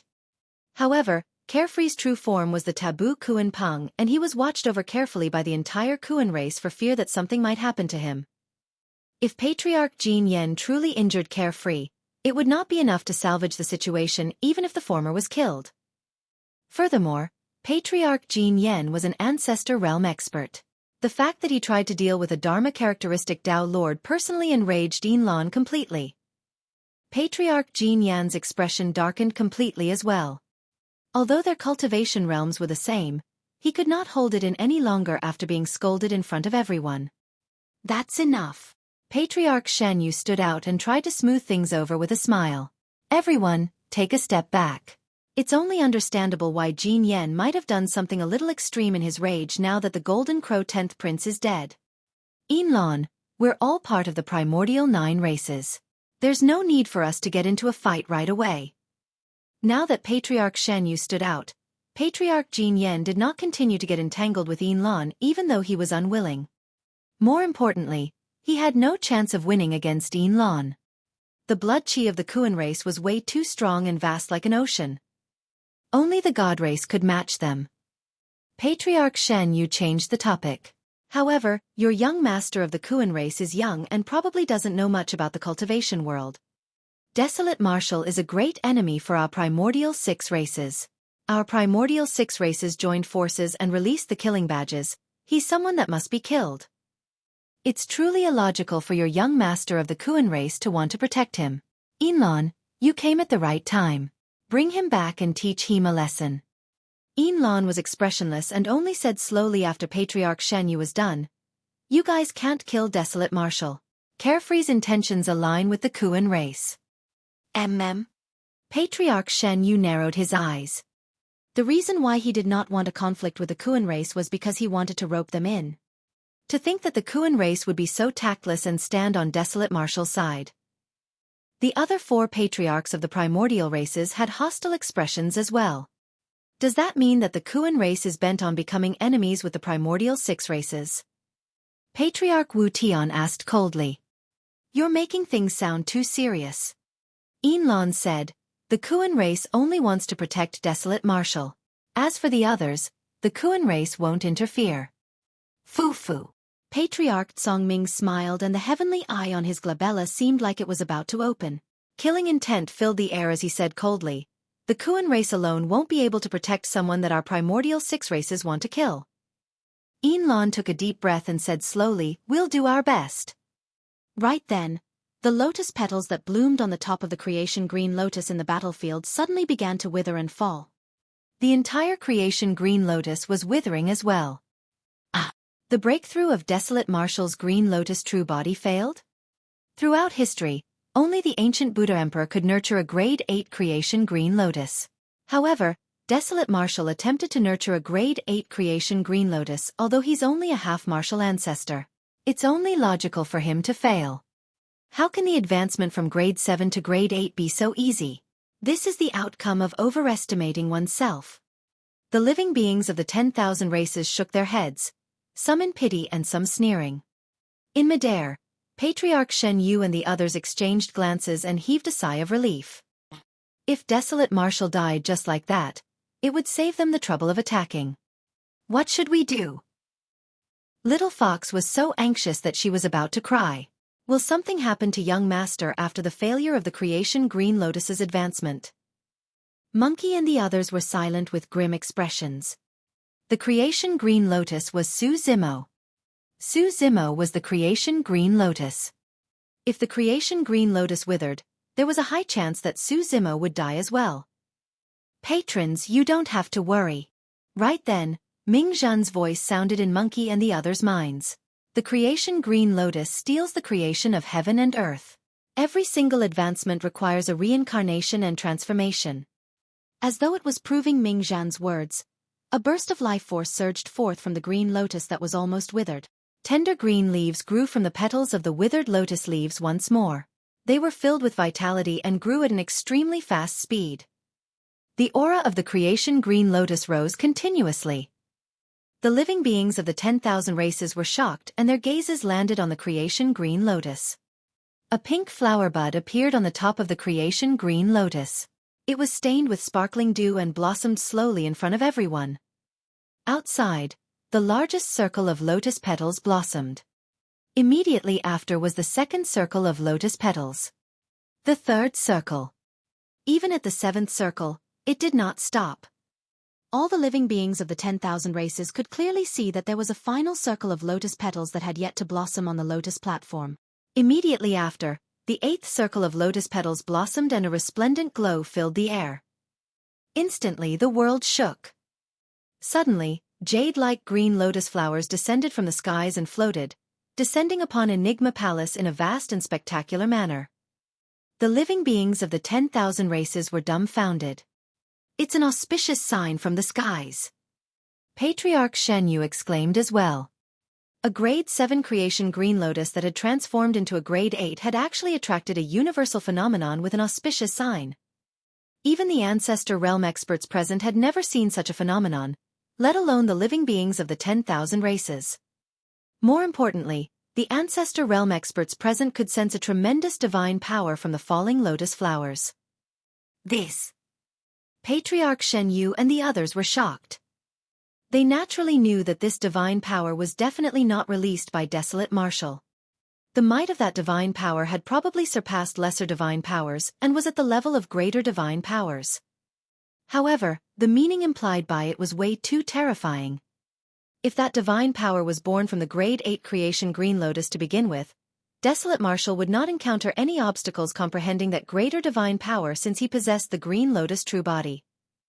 For cultivators, comprehending divine powers required a long period of time to accumulate and comprehend.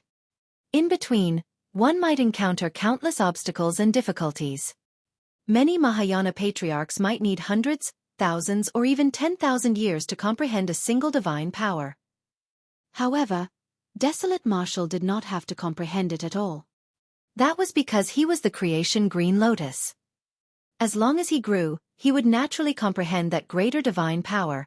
Everything happened naturally. That greater divine power was equivalent to Desolate Marshal's innate talent. Look! Suddenly, a shout sounded from the crowd.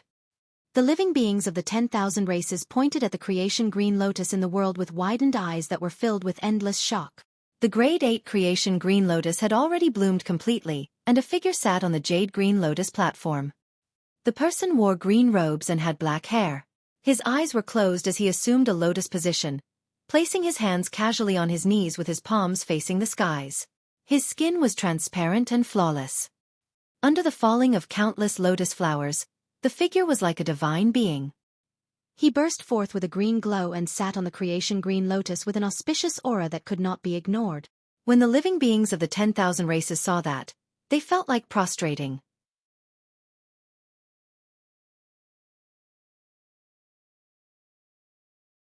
Chapter 1594. Arrival of Patriarchs. Chapter 1594. Arrival of Patriarchs. Suddenly, a violent gust of wind blew above the 9 heavens, causing the creation Green Lotus to sway left and right with a dim glow. The violent gust of wind rose suddenly, sharp as a blade and almost corporeal as it surged into Suzumo's body through the top of his head. Ugh! On the lotus platform, Suzumo's body swayed and he grunted, frowning slightly with a pained expression. That's the Heavenly Dipper Wind. Divine Power Tribulation, the 3 calamities of Taoism. Heavens, Desolate Marshal is taking this opportunity to break through to the Mahayana realm. In the crowd, some half-martial ancestor experts recognized the origin of the violent wind above the 9 heavens and exclaimed. All the half-martial ancestor experts knew that human cultivators had to experience the divine power tribulation and the 3 calamities of Taoism if they wanted to advance to the Mahayana realm. Throughout history, there had been countless half-martial ancestor experts who died in the 3 calamities of Taoism. Prior to this, breakthroughs of major cultivation realms were filled with countless difficulties and dangers. However, none of them were known as tribulations.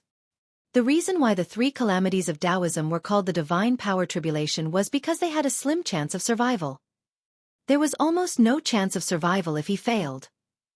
For many half-martial ancestors, when they sensed that they could not tide through the divine power tribulation, they even chose not to break through forcefully and instead waited for their lifespans to be exhausted before passing away.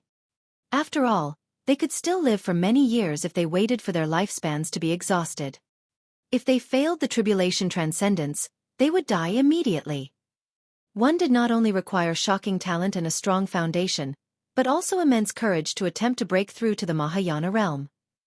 The reason why the living beings of the 10,000 races were so shocked was because they had not expected that Suzumo would choose to break through to the Mahayana realm at the 10,000 race meet while he was circled by strong foes.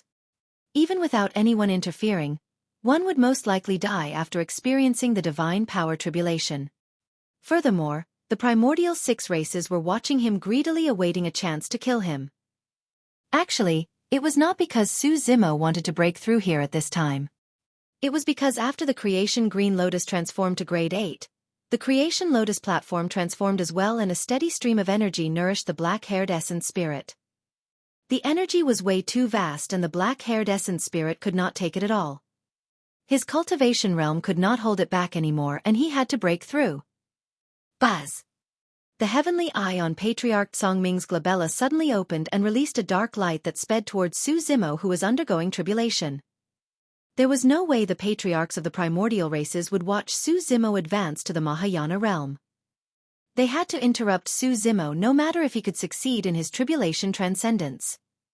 Suddenly, another divine power descended. A gigantic ice barrier that seemed like 1,000 blades were stacked on it appeared in front of the dark light and blocked it. True Jade appeared before Suzumo. Her attention had always been on Suzumo.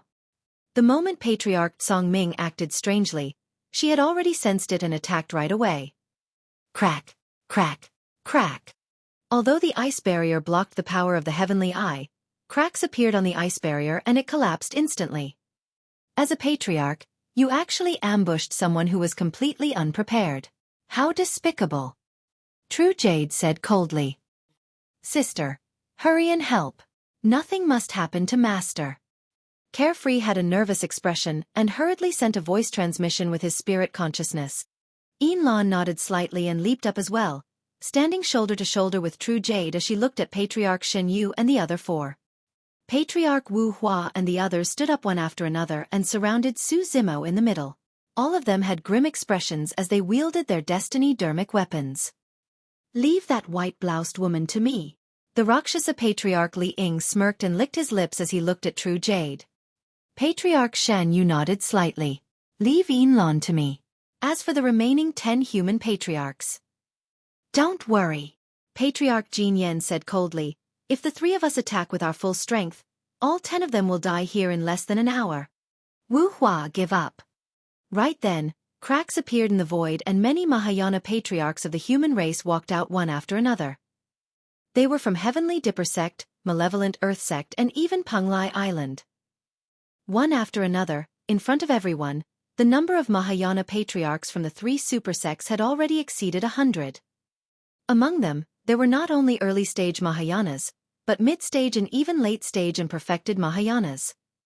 With so many Mahayana patriarchs descending in Enigma Palace, the living beings of the 10,000 races realized that this 10,000 race meet was no longer something they could control. With so many Mahayana patriarchs descending in Enigma Palace, the living beings of the 10,000 races realized that this 1,000-year meet was no longer something they could control. Roar! Howl! A series of earth-shaking roars sounded. From the south, a gigantic peacock sped over. Although it was 1,000 feet tall, it was unusually agile and every single one of its feathers shone with a strange glow. It was from one of the 8 demon regions, demon ancestor Kong Ling of Peacock Ridge. From the west, a gigantic spider with 8 legs moved towards Enigma Palace with dust billowing. Thousand Spider Sand Dune, demon ancestor Zhu Fa. From the east, a vermilion glow filled the skies and arrived before them in the blink of an eye. It was an eagle with scarlet wings that looked extraordinary. Eastern region, demon ancestor Scarlet Feather. From the north, demonic Chi rumbled and a lion with long golden fur appeared in the mountain range, roaring into the skies. Wild Lion Ridge, demon ancestor Wild Heaven. Gradually, people from the 8 demon regions arrived one after another. All of them were experts of the demon ancestor realm. Matriarch Yu Luo, Patriarch Fei Duan, Patriarch Su Jing, you guys. Patriarch Wu Hua was shocked when he saw the more than 100 Mahayana patriarchs of the 3 super sects, Heavenly Dipper Sect, Malevolent Earth Sect and Panglai Island rushing over. Some of these Mahayana patriarchs were ancestor realm experts who had been famous for a long time. They even left their marks on the divine power ranking. Emperors were not listed on the divine power ranking. In other words, all 36 names on the divine power ranking were Mahayana patriarchs. For example, Matriarch Yu Luo of Heavenly Dipper Sect was ranked 34 on the divine power ranking. Patriarch Fei Duan of Malevolent Earth Sect was 27 on the divine power ranking. Patriarch Su Jing of Panglai Island was ranked 21 on the divine power ranking. Those 3 were perfected Mahayanas. Each of them had comprehended more than 10 greater divine powers. Matriarch Yu Luo, what's the meaning of this? Patriarch Wu Hua asked in a deep voice. Nothing much. Matriarch Yu Luo was a middle-aged beauty and carried a snow-white cat in her embrace, fondling the latter's head from time to time. She replied indifferently, we're here to partake in the 10,000 race meet of course. Patriarch Shen Yu and the others exchanged glances when they saw that. With smiles on their faces, they were in no hurry to attack. Malevolent Earth Sect's Patriarch Fei Duan had a cold expression. Wu Hua, make way. Desolate Marshal has to die today. On what grounds? Patriarch Wu Hua said in a deep voice. What did Desolate Marshal do wrong to deserve so many Mahayana patriarchs bent on taking his life? Don't forget, Desolate Marshal once established the martial Dao and imparted martial arts to all living beings. Even you and I can't compare to his contribution to the human race. However, he still has to die. Patriarch Su Jing of Panglai Island said, the feud between us and the primordial 6 races can only be temporarily put aside after Desolate Marshal's death. Only then can the 10,000 race meet be held smoothly.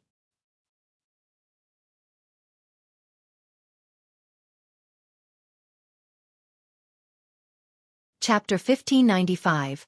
Who dares to kill me? Chapter 1595. Who dares to kill me? This time round, even True Jade's expression changed. She was only at the mid-stage Mahayana realm and had yet to comprehend any greater divine powers. She could not even defend against some of the late-stage Mahayanas at the back, let alone the 3 experts on the divine power ranking at the front.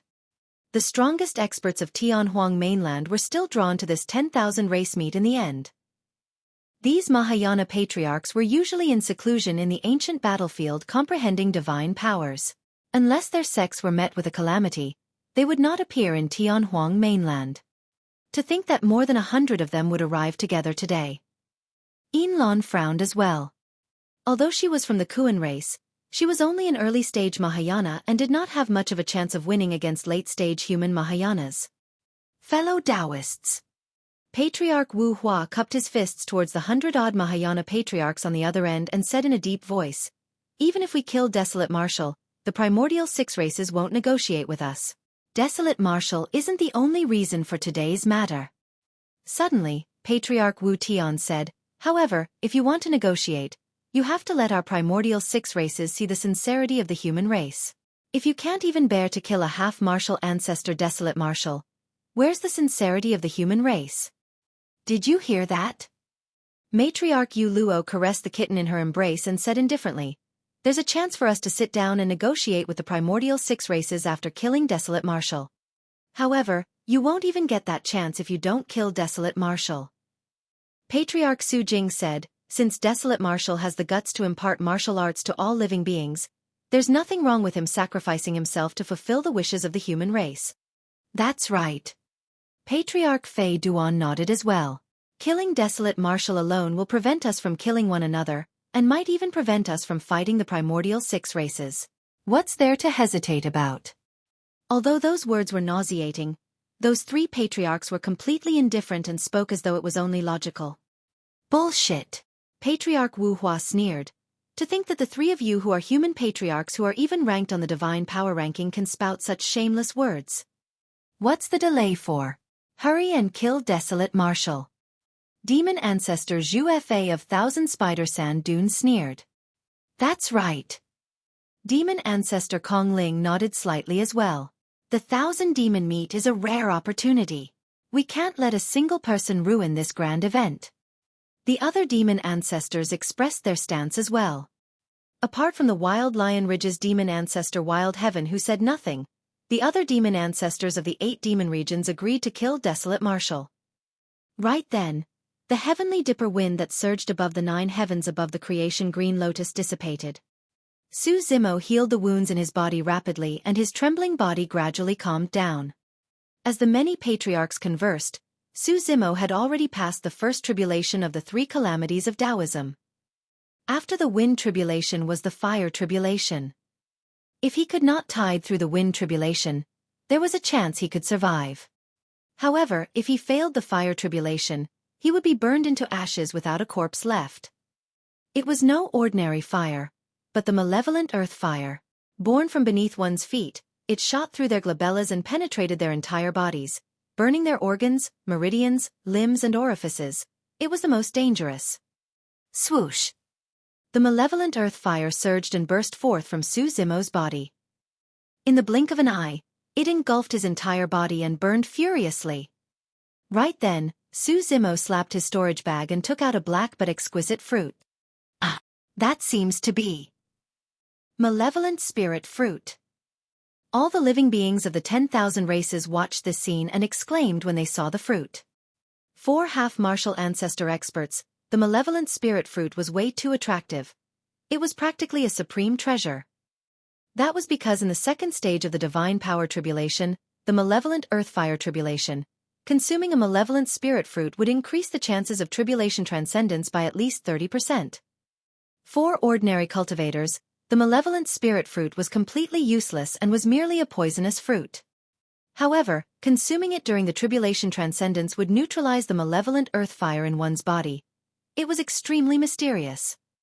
Be it humans or demons, any half-martial ancestor expert would be envious. However, the moment they recognized the malevolent spirit fruit, it was devoured by Su Zimo. Sigh. The living beings of the 10,000 races sighed internally. When they saw that, Patriarch Shen Yu and the others frowned slightly with impatient expressions. What are you guys waiting for instead of killing Desolate Marshal? Patriarch Shen Yu glared at Matriarch Yu Luo of Heavenly Dipper sect and hollered. Although Matriarch Yu Luo's cultivation and combat strength were stronger than Patriarch Shen Yu, at that moment, she lowered her head and acknowledged softly, not daring to refute. Wu Hua. Matriarch Yu Luo said coldly, don't blame us for attacking if you guys refuse to move still. How dare you? Patriarch Wu Hua hollered with widened eyes. Enigma Palace has top-tier Ancestor Realm experts as well. If you dare to attack, Enigma Palace won't be helpless either.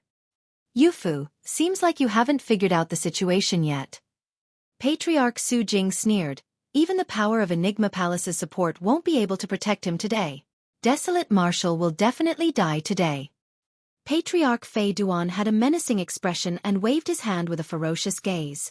Kill! Who dares to kill me? Right then, a loud roar sounded from the distant skies, shaking the 9 heavens and shocking the world. Roar! A deafening roar sounded, resembling a dragon's roar and a phoenix's cry. It was unparalleled and penetrated metal and rocks, shaking the entire world. When the roar sounded, the living beings of the 10,000 races felt a sense of trepidation and looked over instinctively. Bang! Bang! Bang! A series of dull sounds could be heard. Each time it sounded, the ground would quake and countless gravel would bounce from the ground. On the distant horizon, gigantic figures appeared with bare upper bodies. Their auras were terrifying and majestic, resembling unshakable mountains. Those tall living beings were striding towards Enigma Palace. A single stride could cross an entire mountain range. It was one of the primordial 9 races, the barbarian race. Goddess Xiaoxiang of the god race stood up with a delighted expression and clenched her fists. It's my firmament sovereign. He brought the barbarian race with him to the 10,000 race meet. Oh! The 7th prince, Savage Eye, young master arcane ghost, Rakshasa Yu and the others turned to look. Goddess Xiaoxiang said proudly, the reason why the firmament sovereign did not come with me was because he had a heavy responsibility to head to the barbarian race and persuade them to join forces with us. Now that the barbarian race has appeared, it means that he succeeded. Amazing! Impressive! The 7th prince, young master arcane ghost and the others cupped their fists and praised. But what was that dragon roar earlier on? Rakshasa Yu frowned slightly and asked. Roar! Right then, another series of high-pitched dragon roars sounded from behind the tall figures of the barbarian race. One after another, gigantic divine dragons soared through the clouds. There were hundreds of them spiraling above the barbarian race and speeding towards Enigma Palace. Their leader was a scarlet illumination dragon. On the illumination dragon's neck sat a man with scarlet hair that burned like flames and a blazing gaze. He had a torrential aura and looked down at everyone, emitting a scorching might. He looked exactly the same as Su Zimo. The dragon phoenix true body had arrived at Enigma Palace.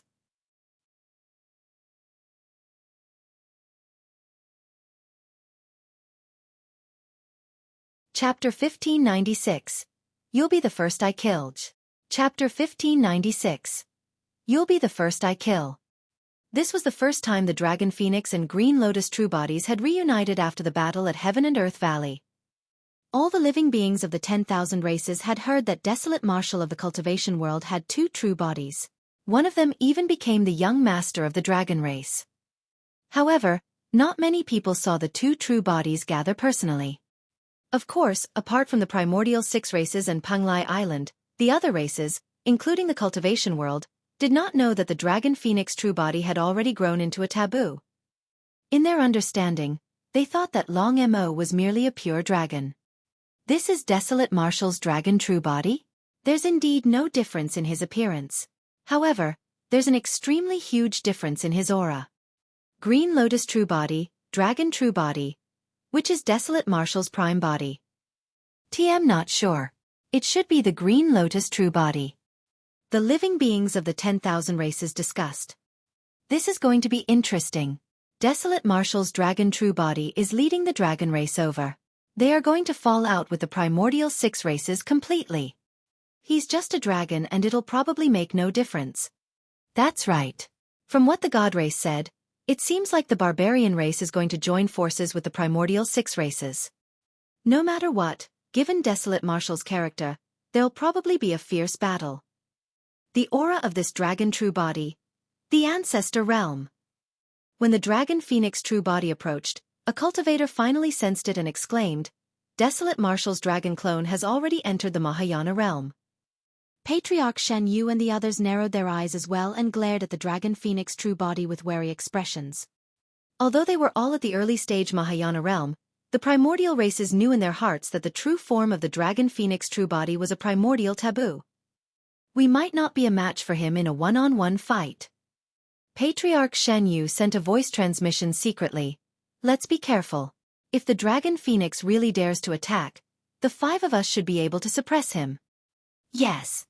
Patriarch Jin Yen and the others nodded in silence. Patriarch Wu Tian sneered. It's fine. They're still the human patriarchs of Heavenly Dipper sect. Let them play with that taboo. The 5 patriarchs of the primordial races conversed secretly. In the blink of an eye, hundreds of barbarians had already arrived at Enigma Palace, and the young master of the barbarian race was none other than Man Hu. Behind Man Hu were many mighty figures of the barbarian race and some half-martial ancestors. So many ancestor realm experts.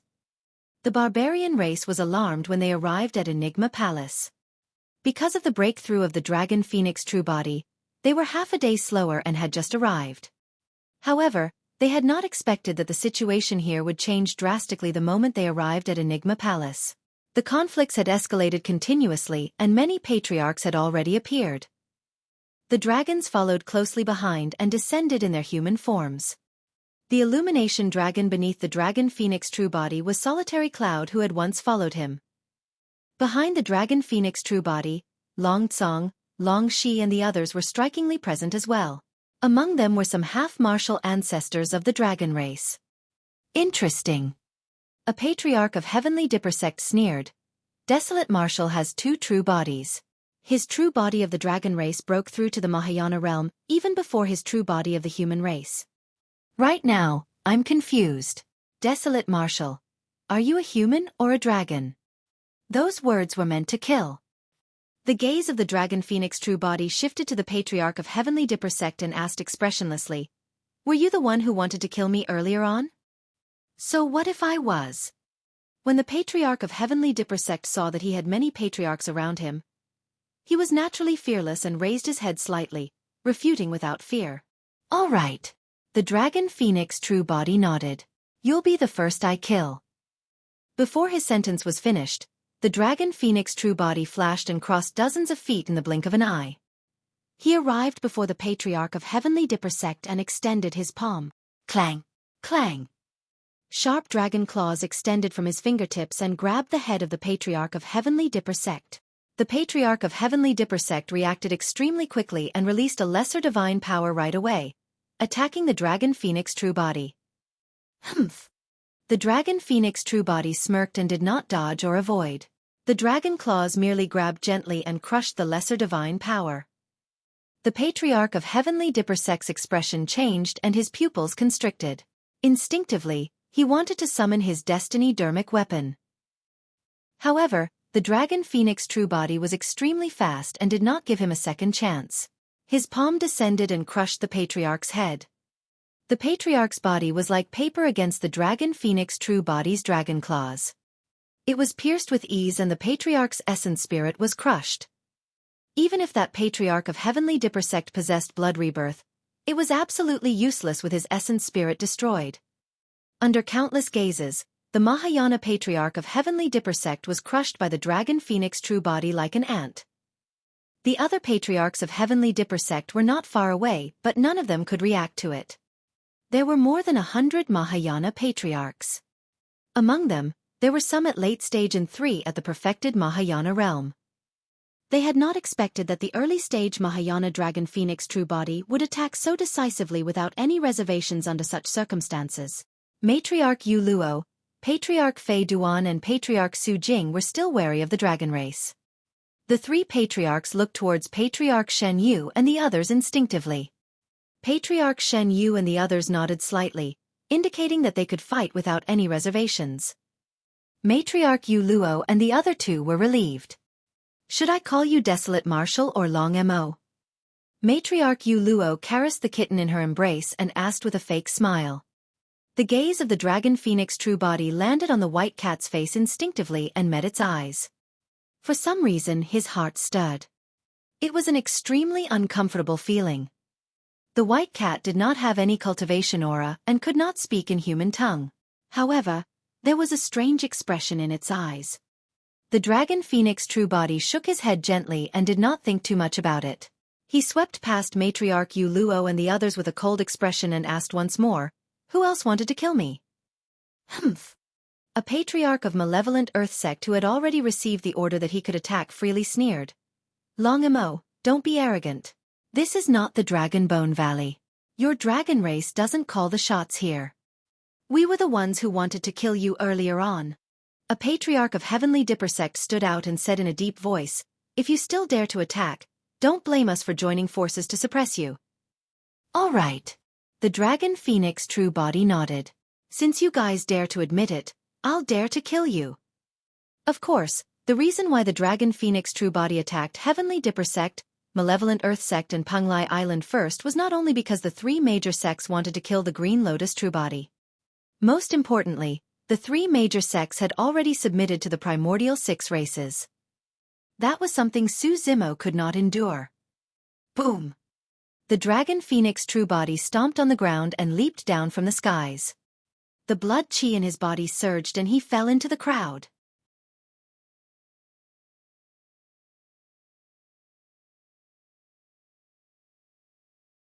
Chapter 1597, 36 Transformations. Chapter 1597, 36 Transformations. The scarlet-haired figure with a berserk aura fell heavily into the crowd and the living beings of the 10,000 races looked up instinctively with shocked expressions. That was no ordinary crowd. It was a crowd of Mahayana Patriarchs. Those were almost top-tier experts of Tianhuang mainland. Under normal circumstances, any patriarch that appeared would cause the entire cultivation world to tremble. Furthermore, more than 100 Mahayana patriarchs were gathered. Even Patriarch Shen Yu and the other 5 of the primordial races did not have the same guts and boldness. If those 100-odd Mahayana patriarchs released a single lesser divine power each, the combined might would be enough to destroy the world. Boom! Scarlet flames burned on the Dragon Phoenix true body and he fell into the crowd like a gigantic fireball. Disperse! Many Mahayana patriarchs could sense the power of the flames on the Dragon Phoenix true body and dodged one after another, not daring to take it head-on. All Mahayana patriarchs were paragons and monster incarnates who had experienced countless life and death battles. Many of them steadied themselves swiftly and surrounded the Dragon Phoenix true body with cold, murderous expressions. Matriarch Yu Luo, Patriarch Fei Duan and Patriarch Su Jing stood at the outer perimeter and had no intention of attacking. Although the primordial races were strong, the Dragon Phoenix true body was only at the early stage Mahayana realm. In their opinion, more than 100 Mahayana patriarchs were enough to suppress the Dragon Phoenix true body. Patriarch Su Jing hesitated slightly. He knew the background of the Dragon Phoenix true body. However, on second thought, he realized that there were many mid- and late-stage Mahayana patriarchs among the 100-odd present. One had already comprehended greater divine powers by the time they reached the late-stage Mahayana realm. No matter how strong a primordial taboo was, he could not fight against everyone single-handedly. If he was an ordinary primordial taboo, he might not have been able to defend against the encirclement of more than 100 Mahayana patriarchs as they had expected. However, the Dragon Phoenix true body was not merely a taboo. The Dragon Phoenix true body even possessed Dai Yu's inheritance and cultivated the mystic classic of the 12 demon kings of the great wilderness. This mystic classic helped the Dragon Phoenix true body awaken an incomparably powerful divine power when he was at the half-martial ancestor realm. Wind Summoning. Hell Dao. Hungry Ghost Dao. Avalanche. Earth Splitter. Thunderstrike. Scorching Ground. Eclipse. More than 100 Mahayana patriarchs attacked one after another and released their divine powers. Instantly, more than 100 divine powers descended and the entire void collapsed. Cracks appeared and began to distort, creating layers of storms as though the apocalypse had arrived. Humph! The dragon phoenix true body channeled his blood chi and the flames in his body spread with a bright flare. It was the divine phoenix flame. That was the innate divine power of the taboo dragon phoenix. After entering the Mahayana realm, the power of this innate divine power was enough to incinerate any lesser divine powers. The cultivation methods of the primordial races and taboos were extremely different from humans. Because humans were innately weak, they had to cultivate various Tao techniques, secret skills and even comprehend divine powers to strengthen themselves. As for the primordial races and taboos, even if they did not cultivate any cultivation techniques, their strength would increase as they grew. For example, after the primordial races entered the Mahayana realm, they could fight against mid-stage human Mahayanas or even suppress them with their own strength and innate divine powers without comprehending any lesser divine powers. Although the attacks of the 100-odd lesser divine powers were ferocious, they were incinerated instantly when they encountered the dragon phoenix flame. The dragon phoenix flame was a flame that was even more domineering and terrifying than the divine phoenix flame. Many Mahayana patriarchs looked at this scene in shock. The combined attack of more than 100 Mahayana patriarchs was resolved just like that. Roar! The dragon phoenix true body burned with raging flames as he reared his head and howled into the skies, letting out a deafening roar. Instantly, silence reigned. Against that roar, the clamor of the 10,000 race meet seemed to have fallen into silence instantly. That shuddering sound was the only thing left in the ears of the living beings of the 10,000 races. Many living beings could not withstand the pressure from the roar and knelt on the ground. It was a fear that came from the depths of their bloodlines. Notwithstanding them, even Patriarch Shen Yu and the other four felt shudders and looked pale. Some of the Mahayana patriarchs that were closer clutched their ears instinctively with pained expressions. However, blood still flowed out from the gaps between their fingers. Blood spurted out from their noses and mouths like arrows as well. Bang! Bang! Bang! 8 balls of blood mist burst forth from the void around the dragon phoenix true body. The fresh blood of Mahayana patriarchs splattered and blood chi spread. Ah! The crowd exclaimed. The places where the blood mists suddenly appeared were originally empty.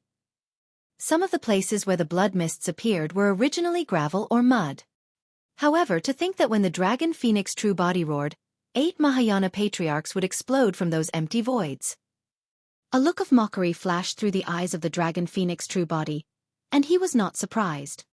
His spirit perception was strong and he had long sensed that there were some patriarchs hiding nearby. Those were Mahayana patriarchs of hidden death sect. Some of them used concealment divine powers and hid their auras completely. However, some of them released the 36 transformations and turned into gravel and mud that scattered around the dragon phoenix true body, looking for an opportunity to kill. The 36 transformations was a lesser divine power. By comprehending this lesser divine power, patriarchs could transform into many things. As long as they chanted internally in silence, they could transform into mountains, water, wooden stakes, rocks or equipment without any problems. However, they could not transform into living beings such as birds, beasts, flora or insects. If they wanted to transform further, they had to comprehend the 72 transformations. The 72 transformations was a greater divine power. Naturally, they could transform into birds, beasts, flora or insects by then. Of course, be it the 36 or 72 transformations, there were flaws in this technique. Furthermore, even the 72 transformations could not turn them into a living person. The epitome of the transformations came as a supreme divine power. Myriad transformations. After comprehending that divine power, they could transform into every and anything. From the massive Kuan and dragon races to an insignificant speck of dust, everything could be done with a single thought. By comprehending that divine power, one could even transform into the same person. Even if the two of them were placed together, no one could differentiate between reality and illusion. The Mahayana Patriarchs of Hidden Death Sect thought that they could hide in the chaos by releasing their concealment divine powers and 36 transformations. However, they did not expect the spirit perception of the Dragon Phoenix true body to be so strong that their bodies would explode from a single roar of the latter. Hidden Death Sect cultivators specialized in assassination and their blood chi and physique were weak. They could not withstand the roar of the Dragon Phoenix true body at all. Swoosh, swoosh, swoosh. 8 essence spirits of the Hidden Death Sect Patriarchs escaped and wanted to attempt blood rebirth. Roar! The Dragon Phoenix true body opened his mouth and roared again. Poof, poof, poof. The essence spirits of the 8 Hidden Death Sect Patriarchs exploded on the spot and turned into nothingness. 8 Mahayana Patriarchs were dead.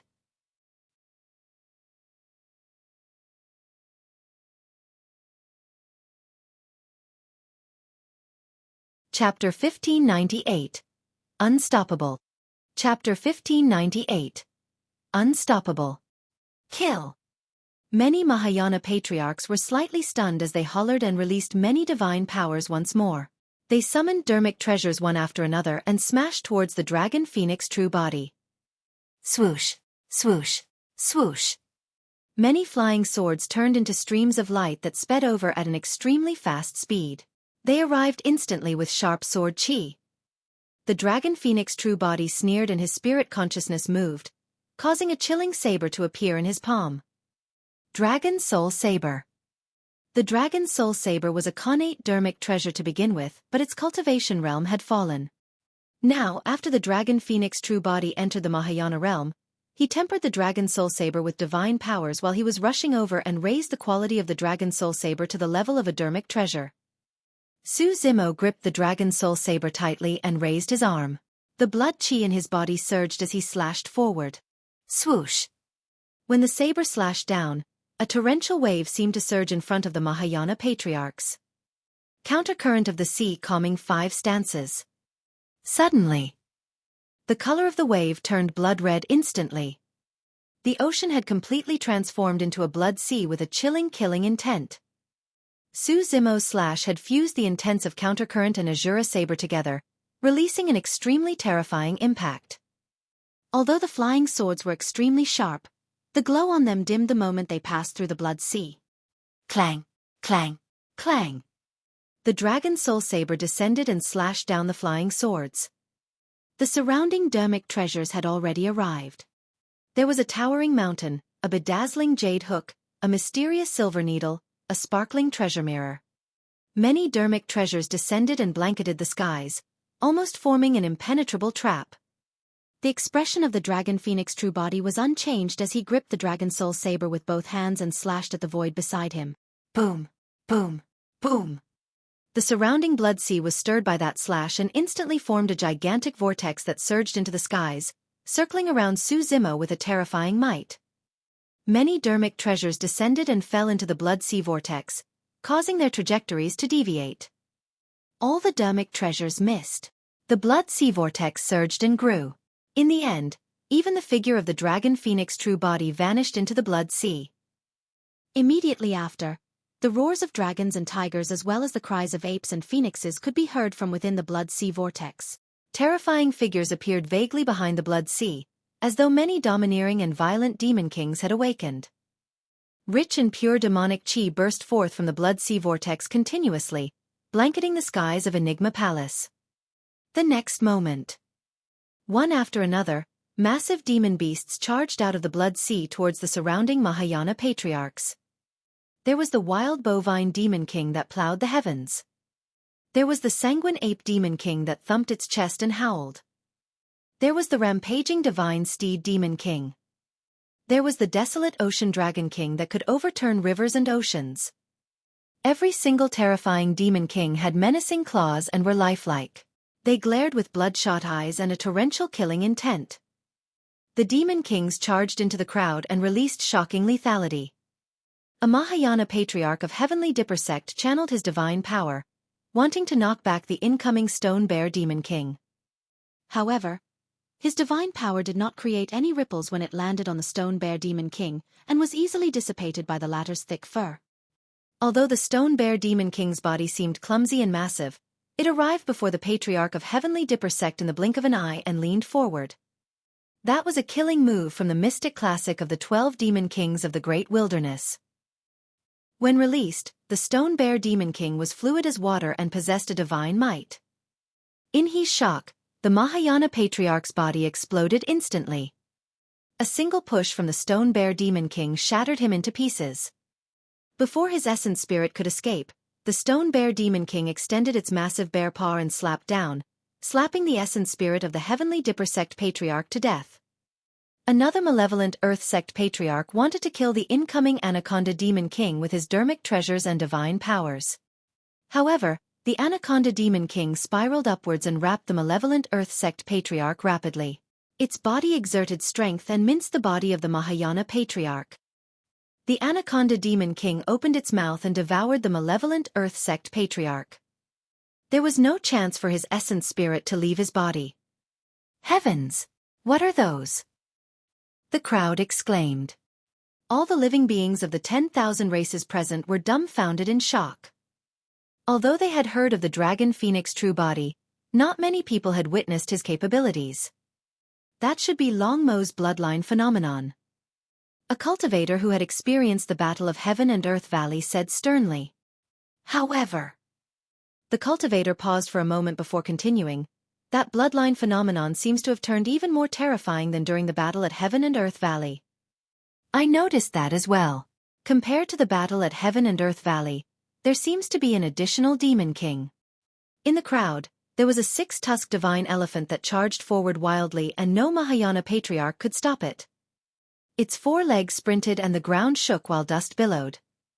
Even some late-stage Mahayana Patriarchs could not defend against the impact of the 6-tusked divine elephant in terms of strength. With every fling of its trunk, a Mahayana Patriarch would definitely fall from midair. Its tusks danced and were sharper than any dermic treasure. The first cultivator pointed to a flash of golden light in the skies and suddenly said, "Not just one, there's 2 more." Screech! A sharp and clear howl sounded from the firmaments. A golden light descended in the crowd at an astonishing speed that the Mahayana Patriarchs below could not react at all. When the golden light revealed its true form, it was a golden rock. 2 claws swiped down from the crowd and crushed the heads of the 2 patriarchs with extreme precision, killing their essence spirits instantly. 2 Mahayana Patriarchs died on the spot. The reason why the Dragon Phoenix true body attacked was to intimidate and establish his dominance with the First Blood. He wanted to tell everyone from Heavenly Dipper sect, Malevolent Earth sect and Panglai Island that they would not be able to survive even if they submitted to the primordial 6 races. The Dragon Phoenix true body did not test the Mahayana Patriarchs at all and released his bloodline phenomenon right away. The 11 Demon Kings charged into the crowd and killed in all directions with an unstoppable might. Even some late-stage Mahayana Patriarchs did not dare to go against them. Blood gushed out on the battlefield and broken limbs flew everywhere in a tragic manner. This was not the blood of ordinary cultivators. This was the blood of Mahayana Patriarchs. This scene was even more tragic than the fight between the Patriarchs of the primordial races and the 17 Mahayana Patriarchs of Enigma Palace. Earlier on, only 7 Mahayana Patriarchs of Enigma Palace died. However, the attack of the Dragon Phoenix true body caused 11 Demon Kings to charge into the crowd and start a massacre. The number of Mahayana Patriarchs from Heavenly Dipper sect, Panglai Island and Malevolent Earth sect decreased significantly. In just dozens of breaths' time, there were less than 100 Mahayana Patriarchs from the 3 super sects remaining. There were even more Patriarchs who were injured. This was an unacceptable loss for the 3 super sects. The reason why they chose to submit to the primordial 6 races was because they wanted to survive. However, they did not expect that they would die even faster. Matriarch Yu Luo, Patriarch Fei Duan and Patriarch Su Jing were enraged. They could no longer stand it and attacked one after another.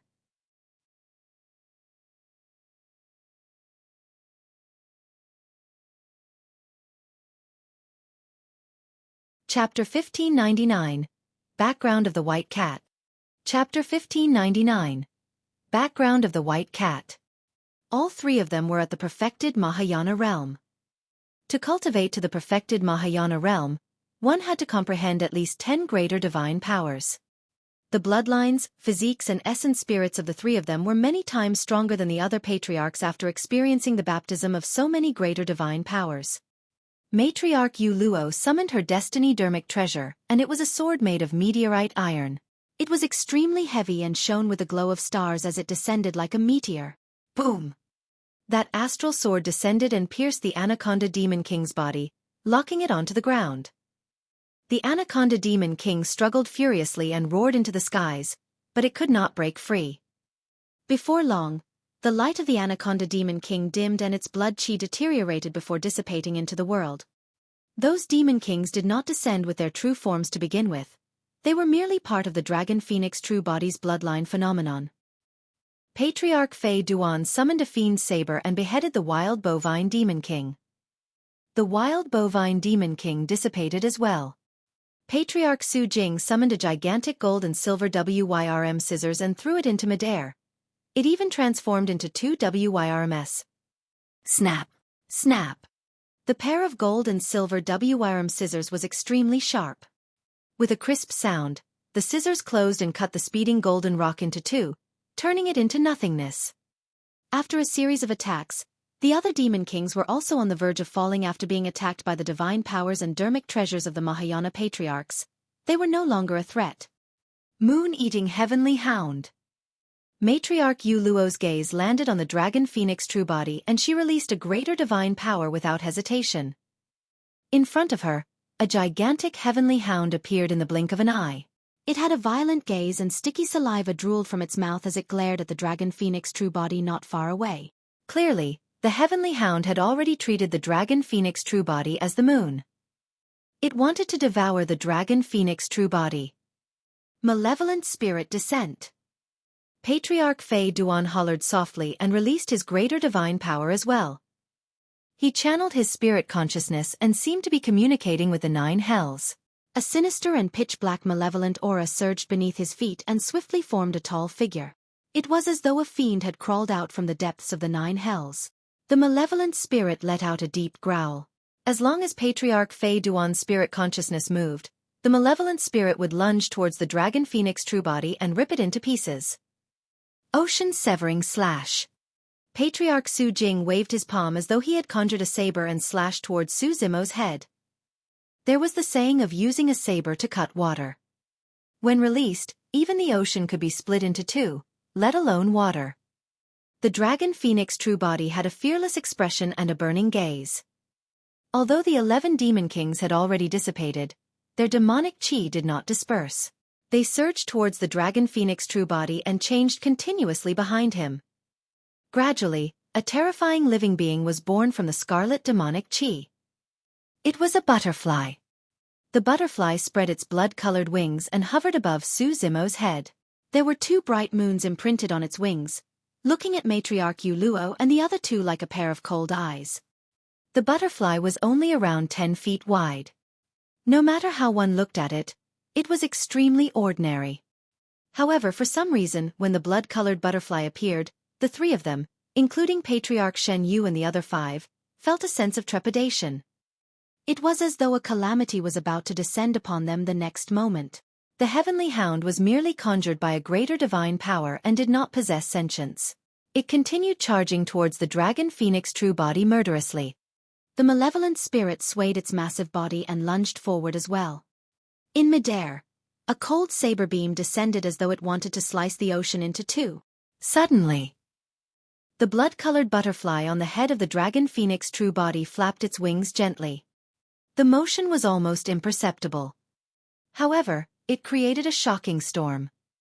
The void in front of the Dragon Phoenix True Body distorted, changed, collapsed and caved in. The heavenly hound that lunged over had already arrived before the Dragon Phoenix True Body. The Dragon Phoenix True Body could clearly smell the stench emitted from the gigantic hound's mouth. However, the moment the blood-colored butterfly flapped its wings, the heavenly hound froze in midair. Immediately after, cracks appeared on heavenly hound's body. Initially, there were only slight cracks. However, they spread rapidly and covered its entire body. Right in front of everyone, the heavenly hound exploded into nothingness. The malevolent spirit let out a tragic cry as well. Before it could approach, Its entire body was riddled with holes and its malevolent aura dissipated. Even the stunning saber beam that could slice the ocean into two dissipated after the blood-colored butterfly flapped its wings. The three greater divine powers were blocked by the blood-colored butterfly. Pest! The living beings of the 10,000 races gasped in shock. The dragon phoenix Truebody was only at the early stage Mahayana realm, but he could fight against humans at the perfected Mahayana realm. That was beyond everyone's knowledge. The pupils of Matriarch Yu Luo and the other two constricted and their expressions changed. Those were three greater divine powers. They were resolved just like that by a blood-colored butterfly. What sort of powers were these? The three of them looked bewildered and wary. As expected of a taboo bloodline. Patriarch Su Jing was secretly alarmed and snuck a glance at Matriarch Yu Luo and Patriarch Fei Duan, already thinking of retreating. The other Mahayana patriarchs had long dispersed far away and did not dare to advance. Furthermore, they were prepared to escape at any moment. They could already tell that the dragon phoenix Truebody was not something they could contend against. Anyone who could cultivate to the Mahayana realm had to experience countless dangers, and nobody wanted to die here. Right then, the blood-colored butterfly on the head of the dragon phoenix Truebody dissipated gradually and vanished. The realm of the dragon phoenix Truebody was still too low, and he had only just entered the early stage Mahayana realm. It was already the limit of the power of the mystic classic of the 12 demon kings of the great wilderness for the blood-colored butterfly to defend against three greater divine powers. With a cold expression, Matriarch Yu Luo caressed the white cat in her embrace. Even in this battle, she did not abandon the white cat and carried it in her embrace the entire time. That was because the white cat was her trump card to deal with Desolate Marshal. Initially, she was in no hurry to use it. But now the strength of the dragon phoenix Truebody had completely exceeded her expectations and she did not want to wait any longer. Desolate Marshal. Matriarch Yu Luo lowered her head slightly and caressed the white cat in her embrace with a faint smile. Take a guess, what's the background of this white cat? The dragon phoenix Truebody narrowed his eyes slightly. Earlier on, he had already sensed that there was something wrong with the white cat. However, he could not pinpoint the exact reason. Speaking of which, it's a coincidence. Matriarch Yu Luo said softly. I came out of seclusion and was prepared to take part in the 10,000 race meet. Along the way, I came across a young lady with decent endowment and wanted to take her in as my disciple. Unexpectedly, she already has a master and rejected me without hesitation. As a Mahayana matriarch, it's rare for me to have thoughts of taking in a disciple. However, I was rejected by a girl at the Void Reversion realm. Wouldn't it be a joke if word of it spread? Matriarch Yu Luo smiled gently. I was a little angry, so I sent a divine power down her way and toured her into a white cat to calm her down. At that point, the expression of the dragon phoenix Truebody darkened completely.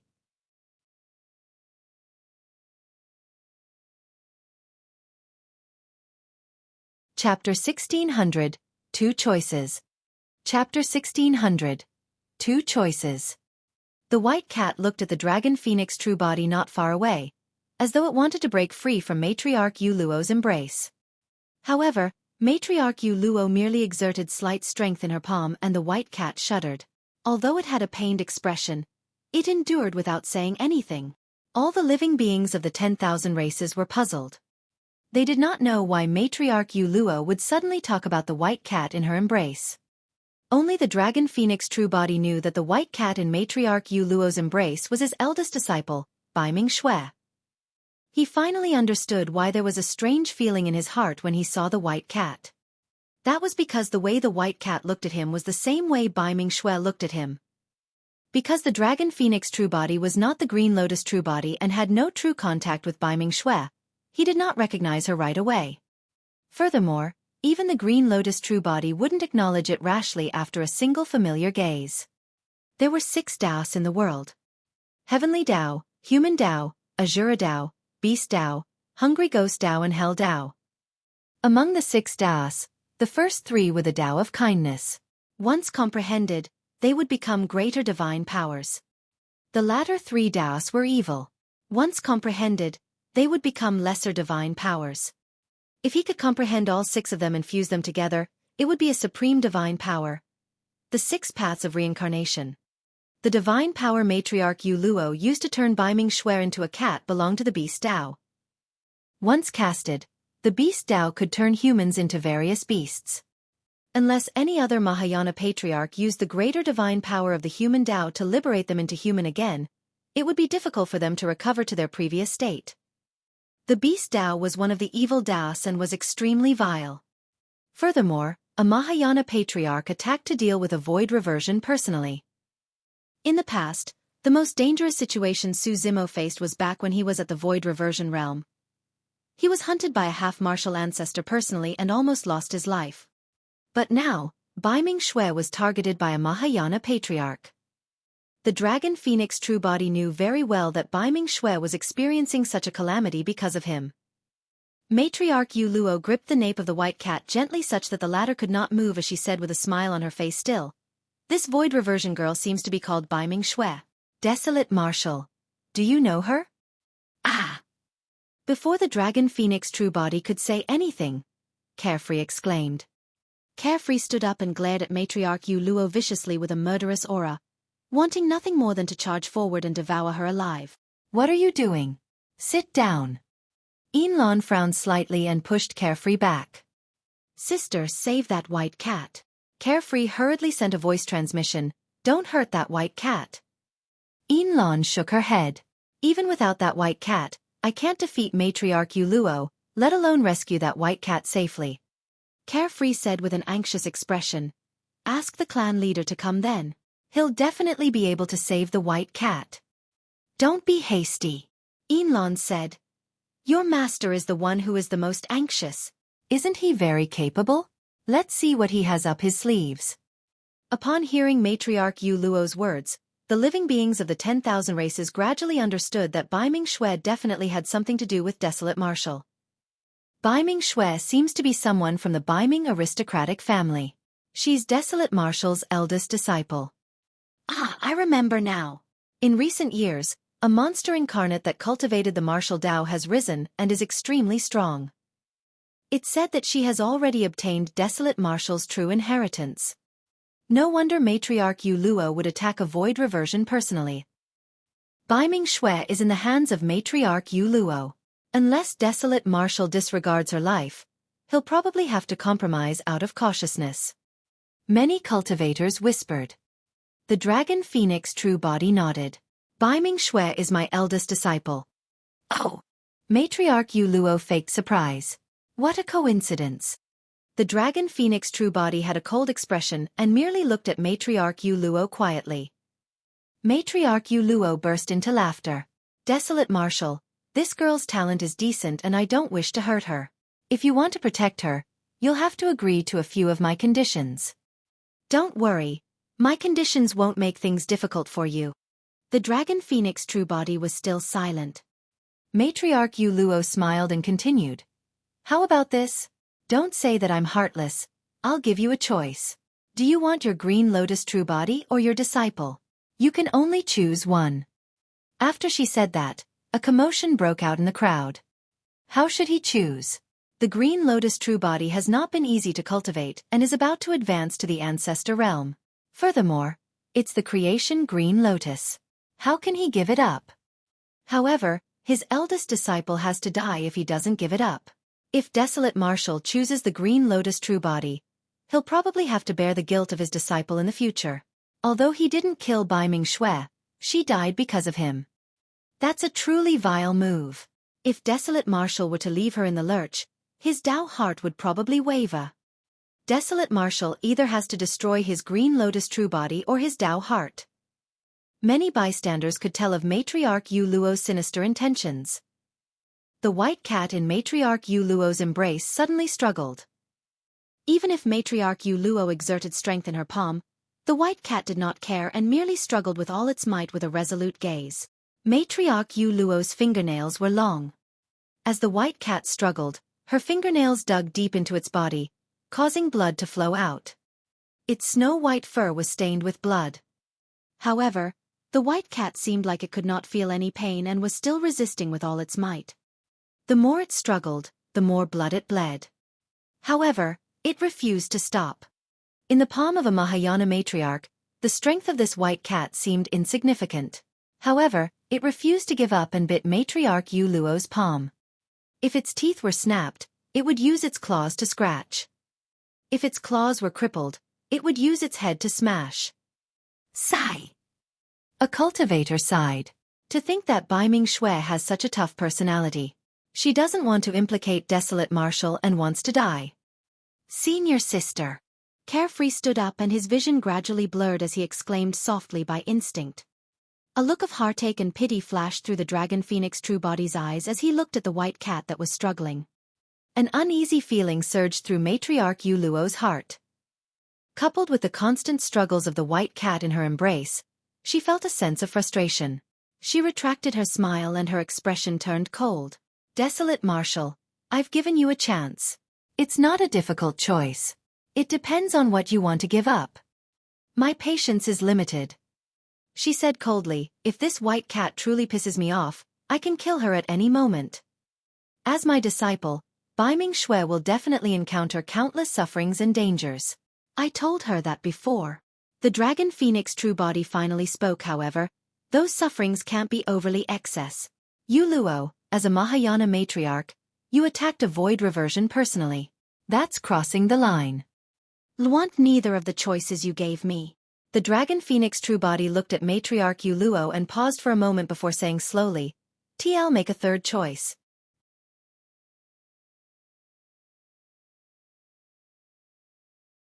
Chapter 1601, Body Immobilization Technique. Chapter 1601, Body Immobilization Technique. Before his sentence was finished, 2 pairs of wings appeared behind the Dragon Phoenix Truebody. A pair of flames burned like the wings of a divine phoenix. Every single feather was like an arrow that was burned through with a crystalline luster. His other pair of wings were even larger and shone with a blinding golden light, identical to the wings of the golden rock. The Dragon Phoenix Truebody vanished on the spot instantly. A scarlet golden light flashed. When it reappeared, it was already in front of Matriarch Yu Luo. It was too fast.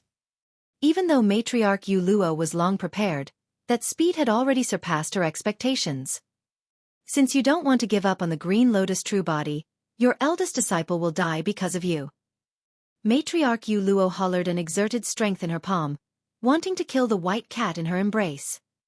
Immobilize. The moment the scarlet golden light descended, the voice of the Dragon Phoenix Truebody sounded. A strange divine power descended on Matriarch Yu Luo. That divine power was merely a lesser divine power that was comprehended by the Dragon Phoenix Truebody after he entered the Ancestor Realm. His inspiration came from the final stance of the Saber Emperor's inheritance, Sea Calming. The saber intent of Sea Calming contained a divine power. When the Dragon Phoenix Truebody had just advanced to the Ancestor Realm, this was the most superficial divine power that was first comprehended, the body immobilization technique.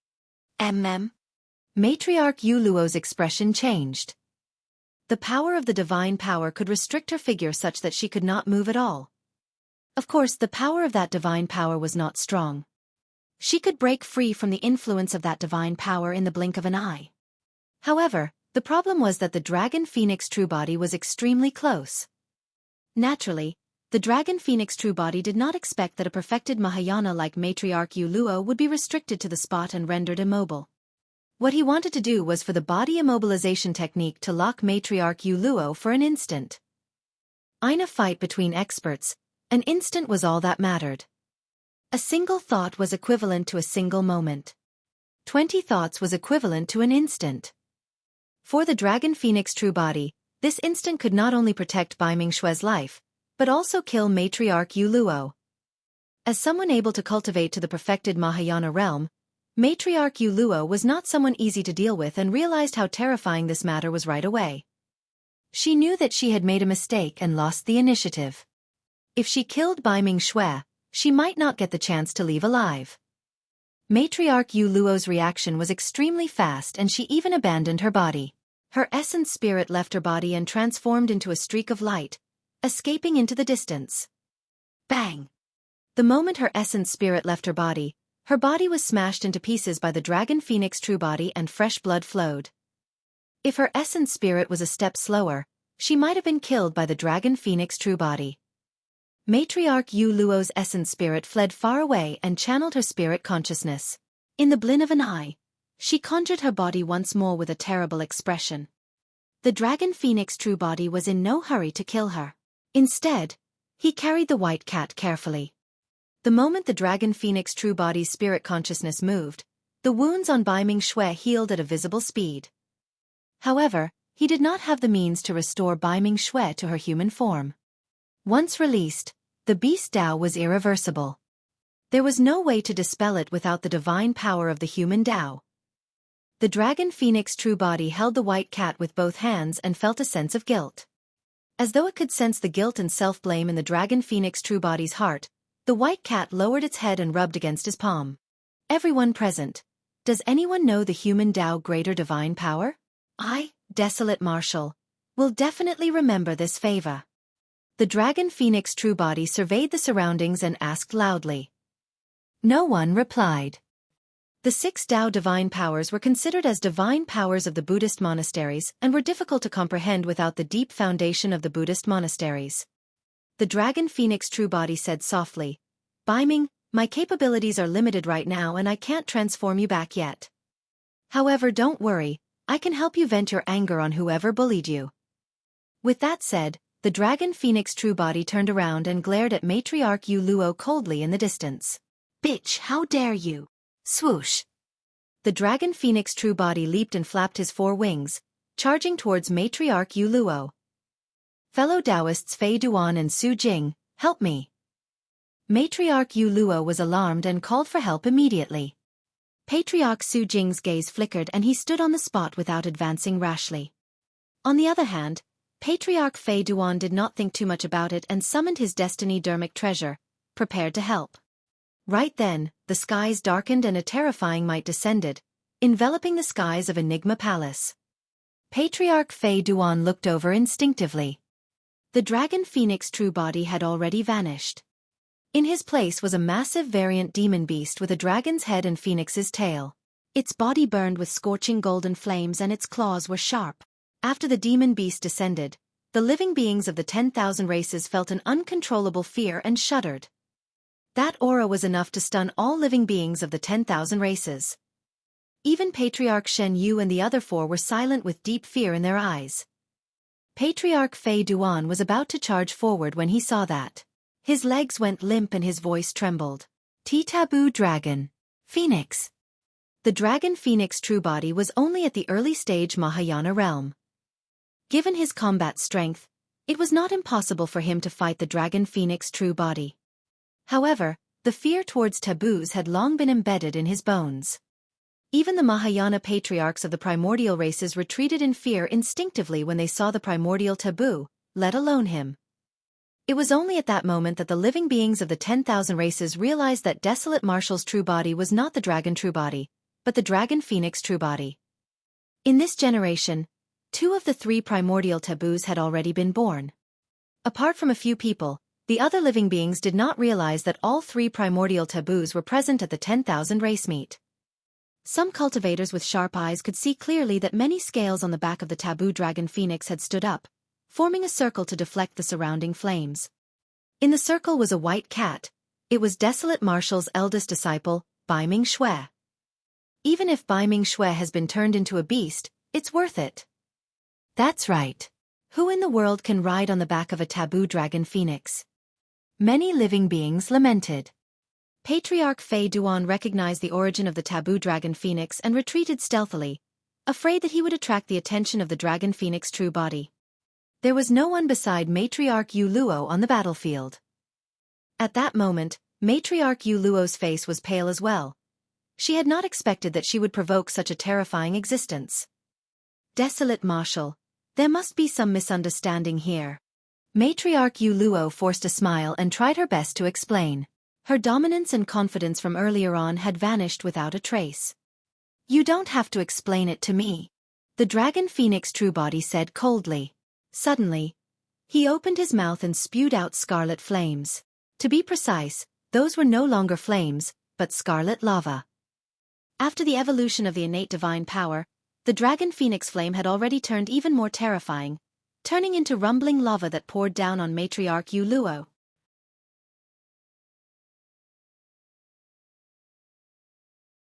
Chapter 1602.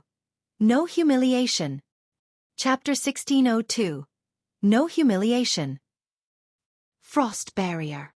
Matriarch Yu Luo released a greater divine power right away, and a chilling frost barrier was formed around her instantly. The entire frost barrier was formed like a gigantic ice crystal with defined edges. Shing! When the scarlet lava splashed onto the frost barrier, the two powers of ice and fire collided and green smoke billowed instantly with an ear-piercing sound. The lava slid down the frost barrier and engulfed Matriarch Yu Luo completely. The light of the frost barrier flickered as well.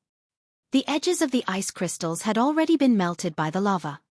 However, the scorching lava could not penetrate the ice crystals completely. In this fight between two different powers, neither side yielded. The Dragon Phoenix true body had a cold expression and swooped down. He reached out with his gigantic menacing Dragon Phoenix claws and dug into the gigantic ice crystals. Crack, crack, crack. Raging flames burned on the Dragon Phoenix claws as well. Like iron hooks that were burned red, the claws pierced the ice crystals instantly. Matriarch Yu Luo's expression changed starkly when she saw that. If the frost barrier had no openings, it could hold out for a long time. But now that the barrier was pierced by the Dragon Phoenix true body, cracks appeared on the ice crystals and scorching lava began to seep in. She could not hold on for long. Roar! Right then, the Dragon Phoenix true body roared into the skies and flapped his wings. Flames surged as the Dragon Phoenix claws tore towards both sides. Once the taboo Dragon Phoenix released his full strength, given the sharpness of the Dragon Phoenix claws, he could even rip the massive body of the Kuan race into two. Snap! The Dragon Phoenix true body did not give Matriarch Yu Luo any time at all. He tore the frost barrier apart and countless ice shards fell to the ground. Slash! Matriarch Yu Luo channeled the astral sword in her hands and stabbed towards the Dragon Phoenix true body. The Dragon Phoenix true body did not dodge or avoid. He reached out with his Dragon Phoenix claw and ignored the sharpness of the astral sword, grabbing it in his palm. The other Dragon Phoenix claw descended and arrived above Matriarch Yu Luo's head in the blink of an eye. The nails of the claw were sharp and cold. As long as he exerted strength, he could pierce Matriarch Yu Luo's head. Victory was decided. Under the envelopment of the Dragon Phoenix claw, Matriarch Yu Luo could not even send her essence spirit out of her body. She did not dare to act rashly. The Dragon Phoenix true body reverted to his human form and carried the white cat Bai Ming Xue had transformed into with his left hand. He pushed down Matriarch Yu Luo's head with his right hand with a cold expression. Having cultivated to this point, Matriarch Yu Luo did not wish to die. Although the Dragon Phoenix true body was decisive to kill, he did not kill her immediately. That gave her a sliver of hope. Desolate Marshal, I was wrong in this matter. Matriarch Yu Luo gulped and forced a smile. However, I only used a divine power on Bai Ming Xue, but I did not kill her. Please show mercy and give me a chance. Many cultivators were emotional when they saw that. That was a Mahayana matriarch, a perfected one at that. If Matriarch Yu Luo had not humiliated Bai Ming Xue and offended the Dragon Phoenix true body, she might even have the chance to tide through the tribulation transcendence and ascend to the upper world. However, at that moment, in order to survive, Matriarch Yu Luo couldn't care less about her dignity and begged in front of the Dragon Phoenix true body. The Dragon Phoenix true body was expressionless as he asked, "If I give you a chance, who is going to give Bai Ming a chance?" She can still recover. Matriarch Yu Luo said hurriedly, "As long as there's a patriarch who comprehended the human Tao greater divine power, he can transform her back. I know that there's an accomplished monk like that in the Buddhist monasteries." Is that so? The Dragon Phoenix true body let go gently and placed Bai Ming Xue on the ground. He looked at Matriarch Yu Luo. "Since you made a mistake, you have to be accountable." When she heard that, Matriarch Yu Luo felt uneasy. "Kneel down and apologize to her." The Dragon Phoenix true body pointed at the white cat on the ground and said coldly, "What?" A furious look flashed through Matriarch Yu Luo's eyes. She was a Mahayana matriarch.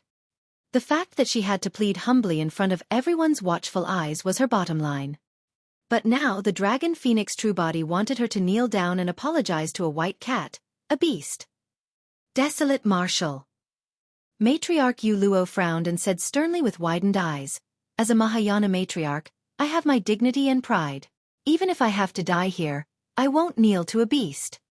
She could speak humbly and even swallow her pride to plead for mercy. However, if she were to kneel and apologize to a beast, even if she could survive, she would definitely become the laughingstock of the cultivation world. Her Tao heart could even collapse on the spot. "In my hands, you don't get to decide your own life and death." The Dragon Phoenix true body sneered, "Even if you want to die, you have to kneel down."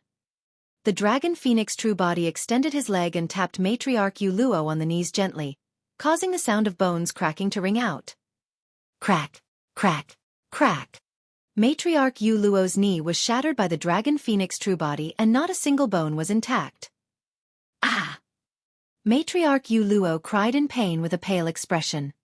The Dragon Phoenix true body exerted strength in his palm and pushed Matriarch Yu Luo down. Thump! Matriarch Yu Luo knelt on the ground and faced the white cat Bai Ming Xue transformed into. You! Matriarch Yu Luo's face flushed red and she trembled in pain. She was grinding her teeth so badly they were about to shatter. However, her essence spirit could not break free from the control of the Dragon Phoenix true body. "Since you refuse to apologize, I'll help you." Under countless gazes, the Dragon Phoenix true body pushed down Matriarch Yu Luo's head and it landed heavily on the ground with a bang, kowtowing. A Mahayana matriarch was kneeling and kowtowing to a white cat. This desolate marshal is truly savage. This is even more ruthless than killing Matriarch Yu Luo. A scholar can be killed but not humiliated. Isn't desolate marshal's actions a little overboard? Overboard. A cultivator shook his head gently. "None of you can tell desolate marshal's intentions." "What?" the surrounding cultivators asked. Even if Bai Ming Xue has a chance to become a human again in the future, her experience this time round will definitely leave an indestructible scar in her Tao heart. The cultivator said, "No matter how strong she will be in the future, everyone will remember one thing. Bai Ming Xue was once reduced to a beast. There's a high chance that this matter will become her mental demon." Many cultivators nodded. The cultivator continued, "Right now, what Desolate Marshal is doing is to erase the scar in Bai Ming Xue's Tao heart. Furthermore, Desolate Marshal wants everyone in the world to see that although Bai Ming Xue was once reduced to a beast, the matriarch who dealt with her knelt and kowtowed in front of her. Although Bai Ming Xue was once reduced to a beast, she sat on the back of a taboo dragon phoenix and a Mahayana matriarch knelt and kowtowed to her. Who in the world has such an experience? Not only will this not become Bai Ming Xue's mental demon, it might even help her temper an even stronger Tao heart." Many cultivators were in deep thought. Another person said coldly, "That's probably not Desolate Marshal's only intention. Desolate Marshal is also warning the living beings of the 10,000 races and all the experts of the world that his disciples can't be bullied. Otherwise, that's the outcome. Mahayana patriarchs are no exception."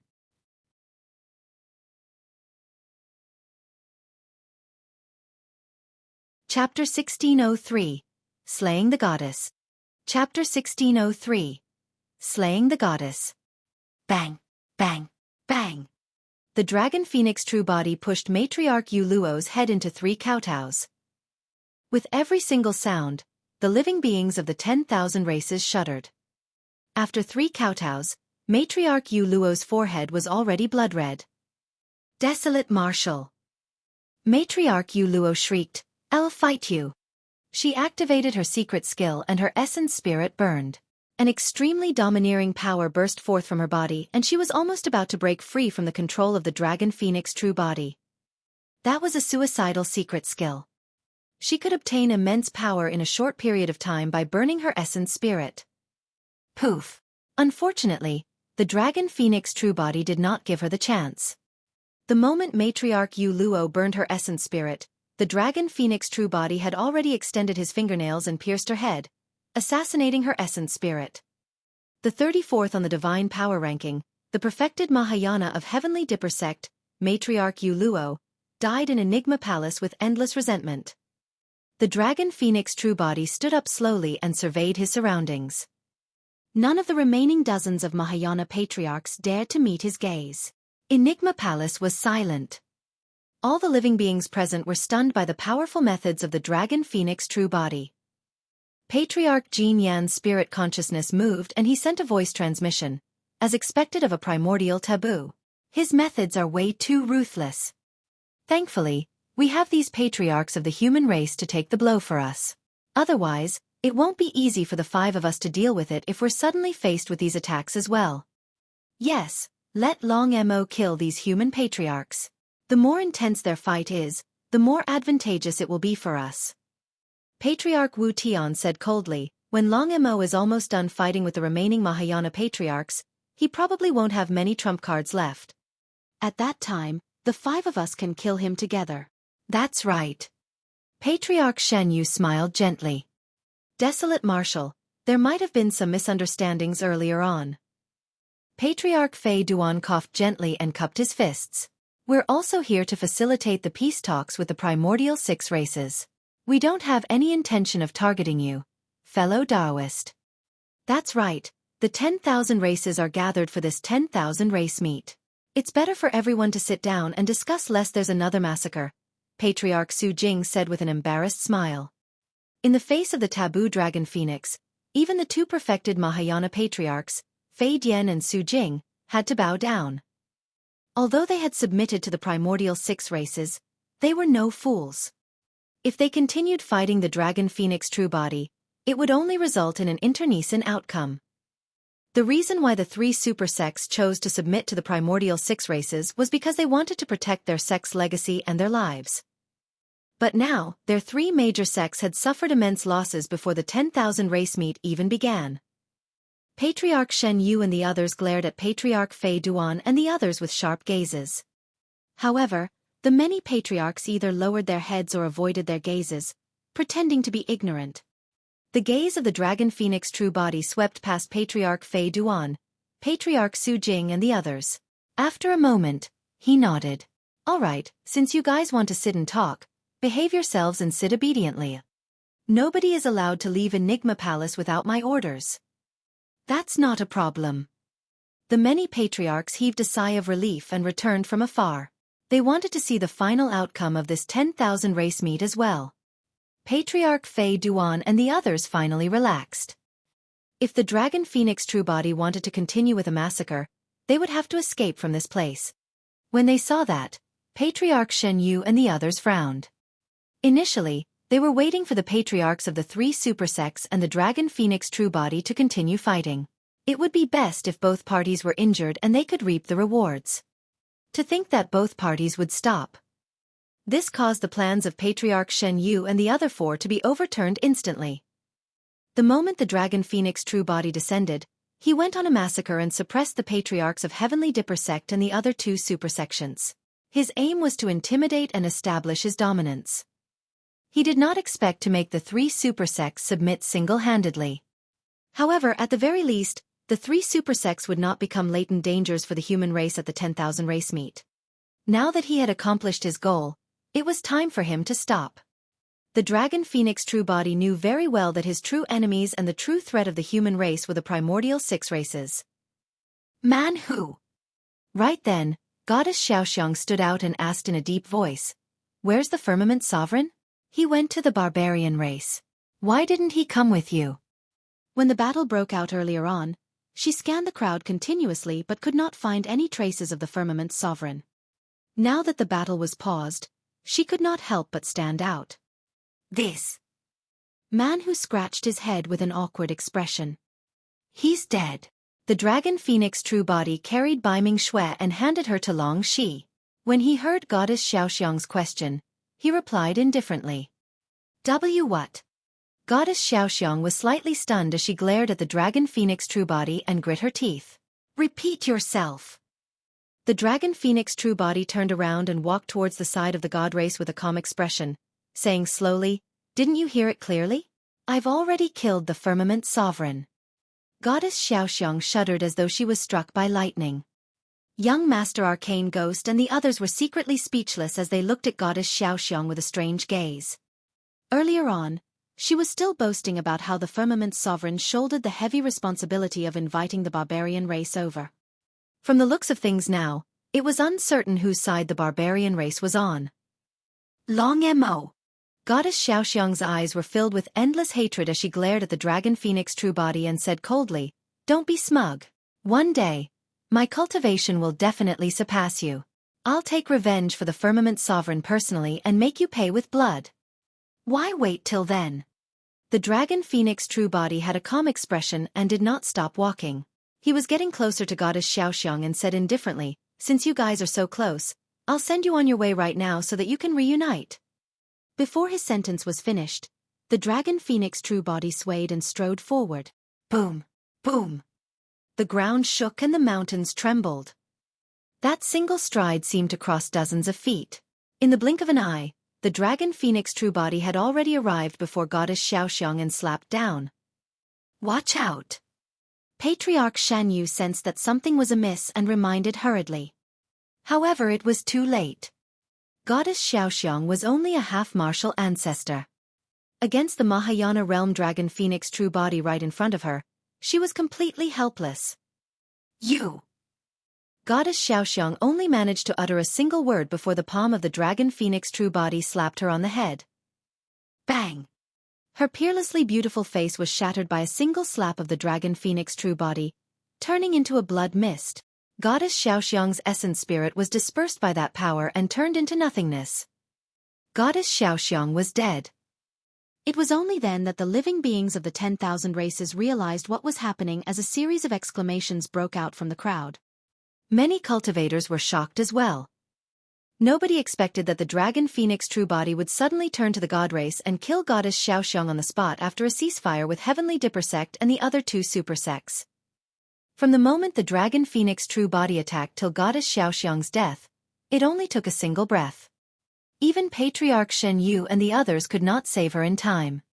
Before the dragon phoenix true body descended, the primordial 6 races were the ones in control of the situation and killed wantonly. However, the arrival of the dragon phoenix true body suppressed the flames of the primordial 6 races completely.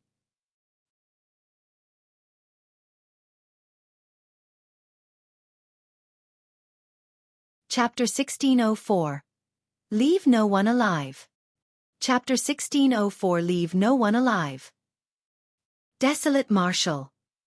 Patriarch Shan Yu had a cold expression as he glared at the dragon phoenix true body and said coldly, "Both parties have already stopped and you're still killing. I think you don't want to negotiate peace with the primordial 6 races." "Of course we can negotiate." The dragon phoenix true body glared at Patriarch Shen Yu and did not conceal the killing intent in his heart as he said slowly, "However, I'll only talk to the primordial 5 races, not the god race." "What do you mean by that?" Patriarch Shen Yu's heart skipped a beat. "My meaning is simple. Sure, we can negotiate, but the prerequisite is that the god race has to be killed first." The moment the dragon phoenix true body said that, he leaped up and charged towards Patriarch Shen Yu. All the living beings of the 10,000 races were secretly alarmed when they saw that. Prior to this, the primordial 6 races had already revealed their supreme methods and were extremely powerful. To think that after the dragon phoenix true body descended, he was more than 10 times stronger than the primordial 6 races and was even more ferocious. Swoosh! The dragon phoenix true body flashed and arrived before Patriarch Shen Yu instantly. Bang! Bang! Their blood chi burst forth and they reached the tsunami blood realm instantly. However, the power of Patriarch Shen Yu's blood chi was still rising.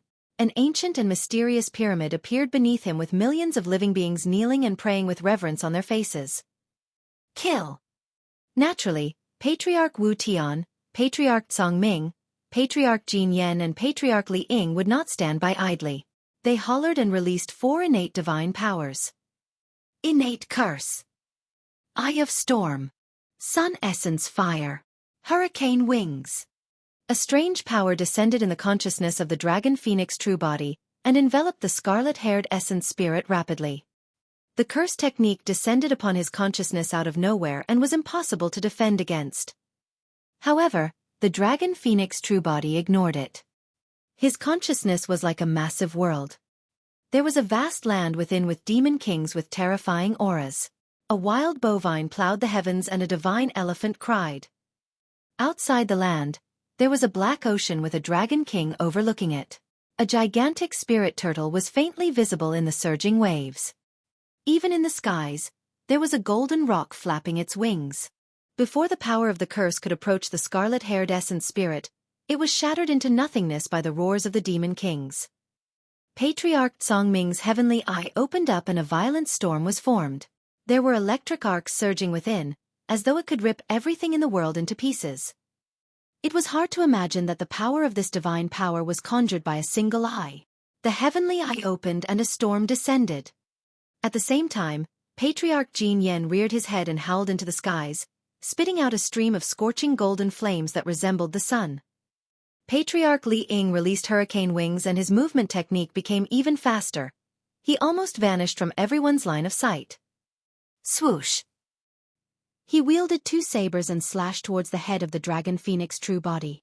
Even though the Dragon Phoenix true body resolved the innate curse of Patriarch Wu Tian, there were still three divine powers that burst forth and were surging over. The Dragon Phoenix true body's spirit consciousness moved and he waved his hands as the power of divine powers descended. A gigantic stone shield appeared in front of the Dragon Phoenix true body. Its surface was rough with complicated ravine patterns that were mysterious. It was the first of the four divine powers in the mystic classic of the 12 demon kings of the Great Wilderness, the Spirit Turtle Shield. Buzz! The Dragon Phoenix true body condensed his spirit consciousness and the ravines on the stone shield lit up, emitting a resplendent glow. Scram! The Dragon Phoenix true body covered his head with the stone shield and hollered. Boom! The storm, Sun Essence Fire and Patriarch Li Ying's twin sabers struck the gigantic stone shield at almost the same time and let out a loud bang. The storm surged and the flames raged on the stone shield, but they could not penetrate its defense. Clang! When Patriarch Li Ying's sabers struck the stone shield, his body shuddered and he felt a terrifying recoil. He could not hold on to the two sabers with both hands and his palms were torn. The two sabers flew out of his hands. Patriarch Li Ying shrieked and retreated. Under the stone shield, the figure of the Dragon Phoenix true body had already vanished. After he released the divine power, he did not stop at all and arrived before Patriarch Shen Yu. With a backhand slap, tidal might burst forth and his strength surged as he crushed down. Boom, boom, boom. Patriarch Shen Yu's body shuddered and swayed. The power released by the Dragon Phoenix true body was way too strong. The pyramid beneath his feet shattered and cracks appeared. It was already collapsing. Heavenly God Descent. A power that came from the ancient era descended and golden lights burst forth from Patriarch Shen Yu's body as his aura surged. Behind him, the phantom of a gigantic heavenly god appeared. It was indomitable and shone brightly as it looked down on the masses. At that moment, Patriarch Shen Yu seemed like a true god. Humph! The Dragon Phoenix true body had a fearless expression as his blood chi surged. He reached out and a series of crackling sounds came from his body. Instantly, his arm expanded and became thicker. One after another, his muscles bulged and knotted together like roots as a layer of scarlet scales grew on the surface of his skin. The human's palm had already vanished and was replaced by an incomparably menacing dragon phoenix claw. The moment the heavenly god phantom descended, it was crushed by the menacing dragon phoenix claw and the phantom dissipated. Immediately after, the dragon phoenix claw descended with the momentum and grabbed towards Patriarch Shen Yu. Patriarch Shen Yu was scared out of his wits. He channeled his blood chi and wanted to escape from this place. However, the dragon phoenix true body was even faster and followed him like a shadow. The dragon phoenix claw was like a gigantic cage that enveloped his head the entire time. He could not break free at all. The next moment, Patriarch Shen Yu's eyes dimmed. Under countless gazes, Patriarch Shen Yu's head was crushed by the dragon phoenix claw and blood splattered everywhere. Before his essence spirit could escape, it was crushed by the dragon phoenix claw. The living beings of the 10,000 races widened their mouths in shock. The Mahayana patriarch of the god race was killed by the dragon phoenix true body just like that and was almost helpless. Thump! By the time Patriarch Wu Tian and the other three arrived, Patriarch Shen Yu's headless corpse had already fallen to the ground without any life. The entire process happened too quickly. He did not give Patriarch Wu Tian and the others a second chance to attack. The Dragon Phoenix True Body turned around slowly and glared at Patriarch Wu Tian and the other three coldly. The hearts of Patriarch Wu Tian and the other three turned cold. Unable to withstand the gaze of the Dragon Phoenix True Body, they took half a step back instinctively and their hearts nearly leaped out of their chests. The Dragon Phoenix True Body's tone was sinister as he said slowly, "If you guys dare to move, don't blame me for killing the four of you as well." It was a blatant threat.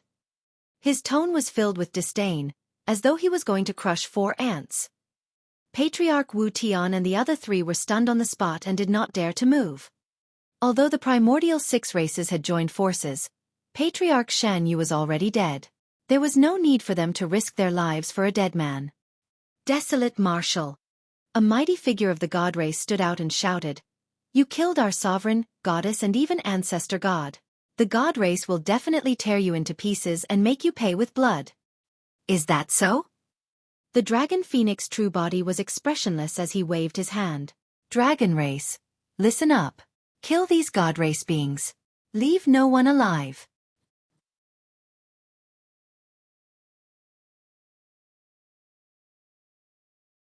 Chapter 1605, Massacre. Chapter 1605 Massacre. What? The living beings of the 10,000 races were shocked and looked at the Dragon Phoenix True Body with eyes widened in disbelief.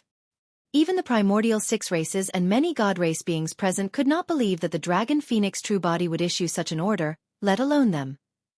The god race had sent more than 100 people for this 10,000 race meet. They suffered considerable losses after the battle with Desolate Marshal and the Supersex earlier on, and there were less than 100 people left.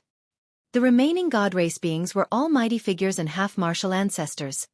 Each of them was a core power of the god race. With that order, the feud between the dragon and god race would be irreconcilable. This was not as simple as killing a sovereign or goddess. He was bent on massacring them completely. Although the primordial 6 races had conflicts and massacres in the primordial era, they had reservations and were wary of one another. There had never been such an extreme situation. "Desolate Marshal, how dare you?" A god race half-martial ancestor hollered with eyes widened in disbelief. "Roar!" A dragon roar sounded. A gigantic divine dragon soared into the air with green scales that shone with a cold glint. With 5 claws beneath its abdomen, it roared into the skies with a rampant might. That's a 5-clawed divine dragon. The dragons of this generation are way too strong. There's a dragon phoenix and a 5-clawed divine dragon. Long Tsong transformed into his true form and circled in midair. He roared and swooped down, charging towards the god race half-martial ancestor. "You!" The god race half-martial ancestor was alarmed. Even at this moment, he could not believe that the dragon race would want to massacre the god race completely without reservations. The god race half-martial ancestor reacted slower and was devoured by Long Tsong. Golden blood splattered everywhere from the dragon's mouth and scattered in the void. A half-martial ancestor of the god race died on the spot. Roar, roar, roar. A series of dragon roars sounded. The hundreds of divine dragons that followed the Dragon Phoenix True Body transformed into their true forms and charged towards the god race without any mercy. The god race could not believe that the Dragon Phoenix True Body had given such an order, but the dragons did not hesitate at all. Instantly, the dragons charged into the god race and a huge battle broke out. Those god race beings had expended a lot of energy in the battle against the Green Lotus True Body, Extreme Fire, Azura and the Supersex and were injured. The sovereign and goddess that led them were all dead. However, not only were the dragons at their peak condition, they even overwhelmed the god race in terms of numbers. Under Long Tsong's lead, they crushed the god race camp with ease. Patriarchs Wu Tian, Jin Yen, Song Ming and Liang frowned and hesitated slightly when they saw that. Under normal circumstances, the primordial 6 races should be joining forces to retaliate at this moment. However, the Patriarch of the Bloodvine race was absorbed and refined by the Green Lotus True Body and died a long time ago. Without a commander, the remaining Bloodvines did not dare to act rashly. Patriarch Wu Tian and the other 3 exchanged glances and looked at the Dragon Phoenix True Body not far away without daring to do anything. "Desolate Marshal." Patriarch Jin Yen said coldly, "You've had your fun.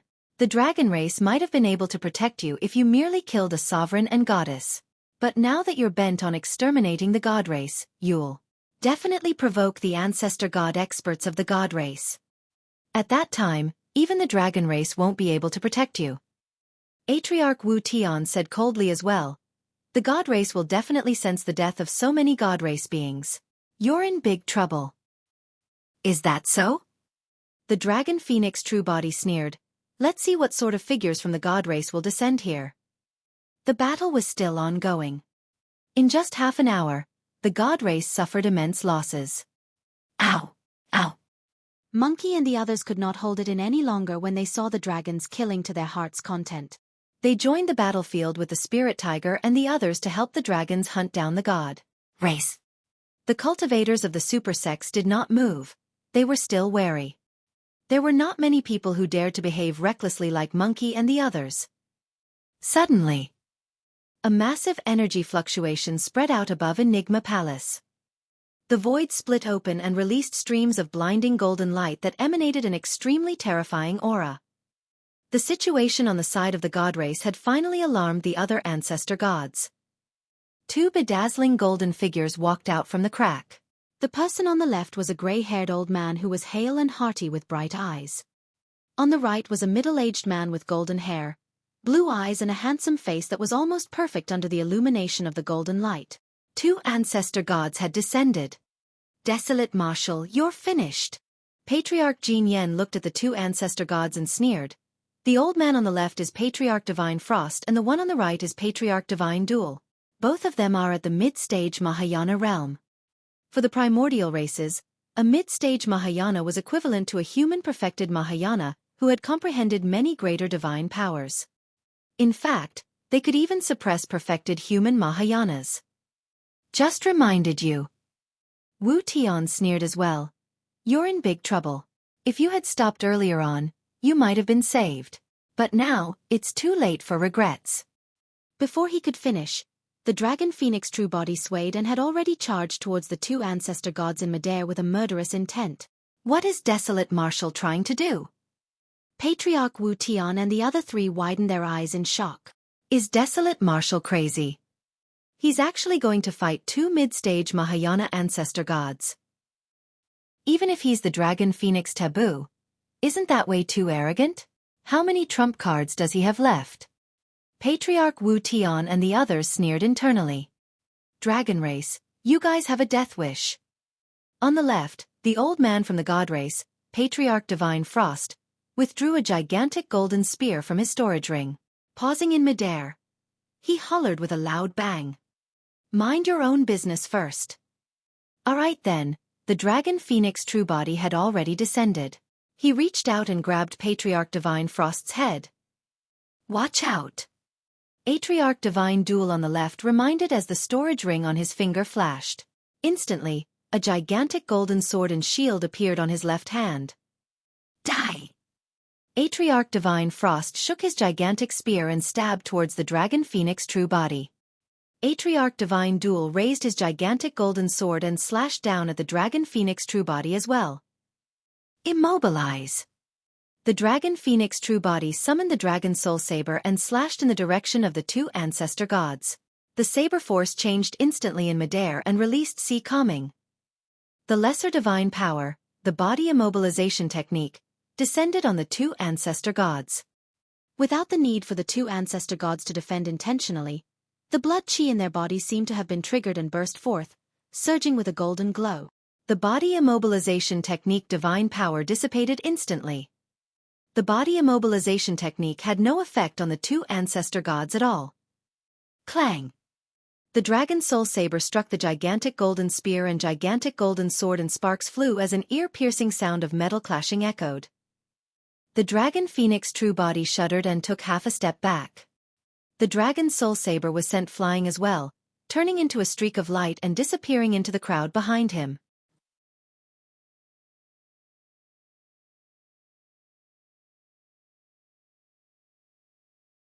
Chapter 1606, Great Sealing Technique. Chapter 1606 Great Sealing Technique. You're the taboo dragon phoenix. Patriarch Divine Frost chuckled. Unfortunately, you've only just entered the Mahayana realm and are still too inexperienced. Patriarch Divine Duel's expression was grim as he said coldly, "It doesn't matter if you're Desolate Marshal or the Dragon Phoenix. You have to die if you dare to challenge the might of the god race." "Is that so?" The Dragon Phoenix true body had a cold expression and said murderously, "I'm going to suppress the god race today."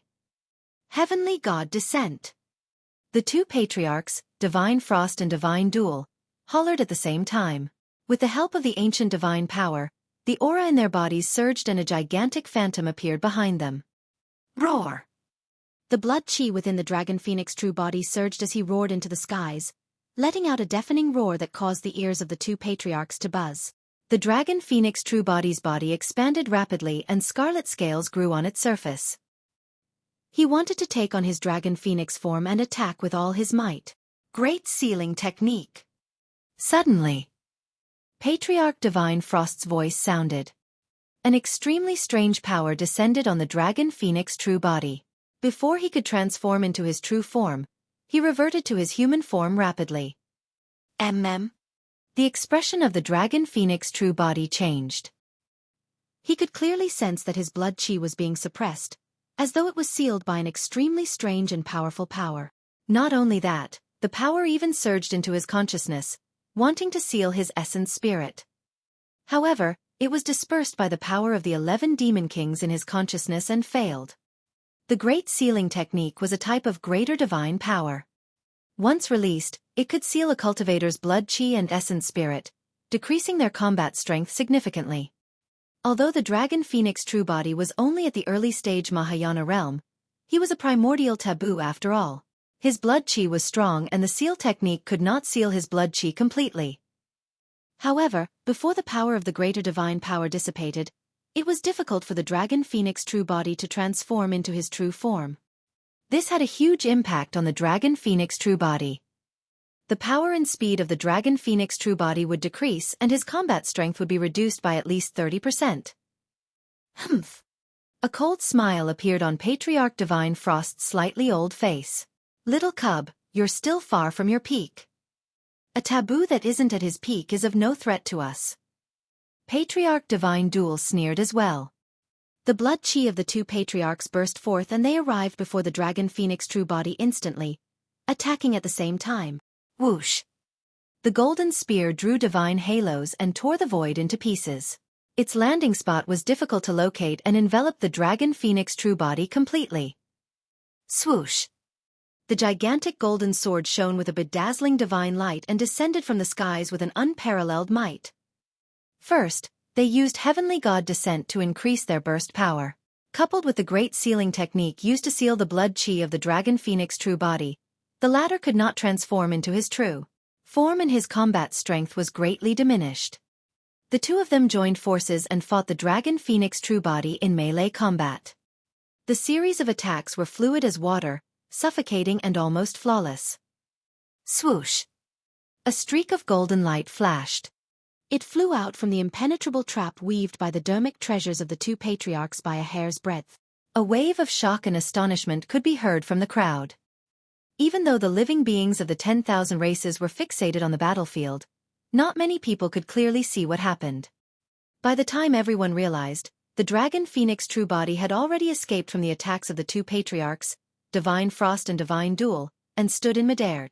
On the back of the Dragon Phoenix true body were two pairs of gigantic wings. One pair burned with scarlet flames and 2 firestorms could be created with every flap. The other pair was completely golden without any impurities and the wings were completely spread. They were even larger than the Dragon Phoenix wings and looked strong. Although the Dragon Phoenix true body could not conjure his true form, he could still release his Dragon Phoenix wings and extreme speed divine powers. With the help of his 2 trump cards, the Dragon Phoenix true body could break free from the encirclement of the 2 Patriarchs, Divine Frost and Divine Duel. Interesting. Patriarch Divine Duel smirked in disapproval. Let's see how many times you can avoid our attacks. Kill. The 2 Patriarchs wielded their weapons and charged forward once more. The Dragon Phoenix true body waved his hands and channeled his essence spirit, pointing at the firmaments. Boom! Boom! A loud bang sounded from the skies as an ancient and thick stone pillar descended from the skies. A five-clawed divine dragon spiraled down with an endless might. The ancestral dragon divine pillar. Roar! The five-clawed divine dragon on the divine pillar suddenly came to life. With a long roar, it broke free from the stone pillar and a stone dragon lunged towards the two patriarchs of the god race. Puny tricks! Patriarch Divine Duel gripped his gigantic golden sword with both hands and slashed towards the incoming stone dragon. Boom! The gigantic golden sword struck the stone dragon. Instantly, the stone dragon stiffened and did not move at all. Cracks appeared on its body and the light in its eyes dimmed. Shatter! Patriarch Divine Frost's gray hair surged as he raised his golden spear and smashed it heavily against the ancestral dragon divine pillar above his head like a rod. Although Patriarch Divine Frost was already past his peak age, there was no sign of slumping in his twilight years. His blood chi was strong and he possessed invincible might. Boom! Boom! Boom! Almost at the same time, the ancestral dragon divine pillar and stone dragon began to collapse and countless rocks fell. This divine power could no longer be condensed and dissipated rapidly. Suddenly, a scarlet golden glow flashed and the dragon phoenix true body suddenly descended before Patriarch Divine Frost, hollering softly, "Barren!" Swoosh! Suddenly, a gray-colored ripple burst forth from the dragon phoenix true body's body and spread in all directions like a water ripple. Instantly, it enveloped Patriarch Divine Frost and Patriarch Divine Duel. Back when the dragon phoenix true body was at the conjoint body realm, the maximum rate of lifespan reduction at the center of Barren was 2,000 years per breath. But now that the dragon phoenix true body had entered the Mahayana realm, the might of Barren rose as well, reaching a reduction rate of 8,000 years per breath. How unimaginable was that? Against the shroud of Barren, one would lose 80,000 years of lifespan with 10 breaths. T was irreversible. Under normal circumstances, the lifespan of a human patriarch was only 100,000 years. However, most Mahayana patriarchs were more than 30,000 years old by the time they could cultivate to the Mahayana realm. In other words, almost no Mahayana patriarch could survive 10 breaths under the envelopment of Barren. TT was clear that Patriarch Divine Frost was beyond his peak. Barren could cause him immense damage.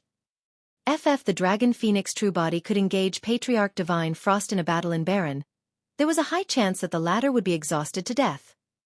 Indeed, when Barren descended, the expressions of the two god race patriarchs changed when they sensed the decrease in their lifespans. But soon, the two ancestor gods calmed down. Even Patriarch Divine Frost's eyes flashed with mockery. Is this Barren? It truly lives up to its reputation. He murmured softly, even now that we're at the mid-stage Mahayana realm, we can't defend against it. After a brief pause he continued, Unfortunately, you underestimate me. The lifespan of the god race is twice that of the human race. Although I look old, I still have 50,000 years left. 50,000 years of lifespan is enough to withstand 5 or 6 breaths of time. However, 3 breaths is all I need to kill you.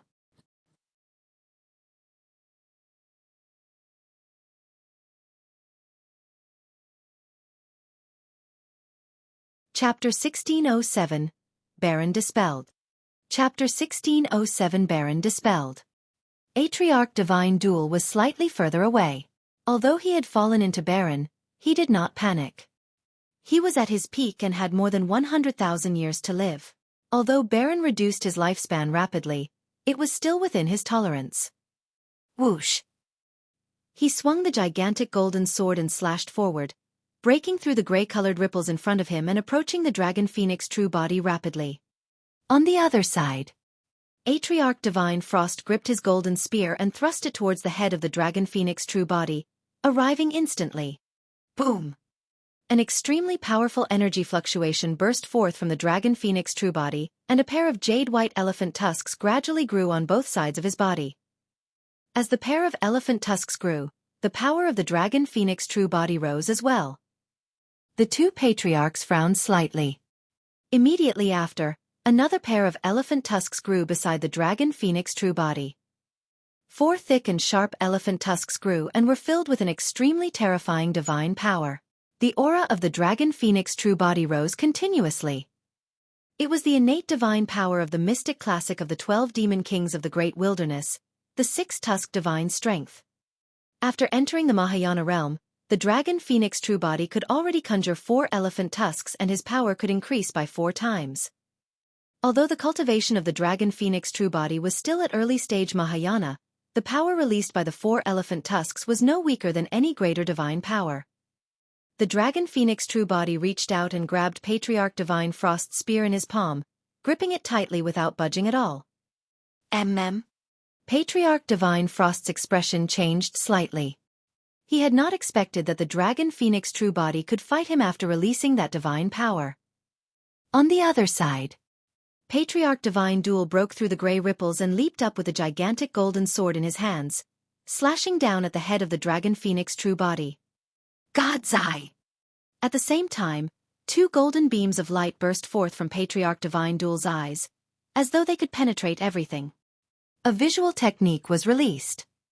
The dragon phoenix true body was long prepared.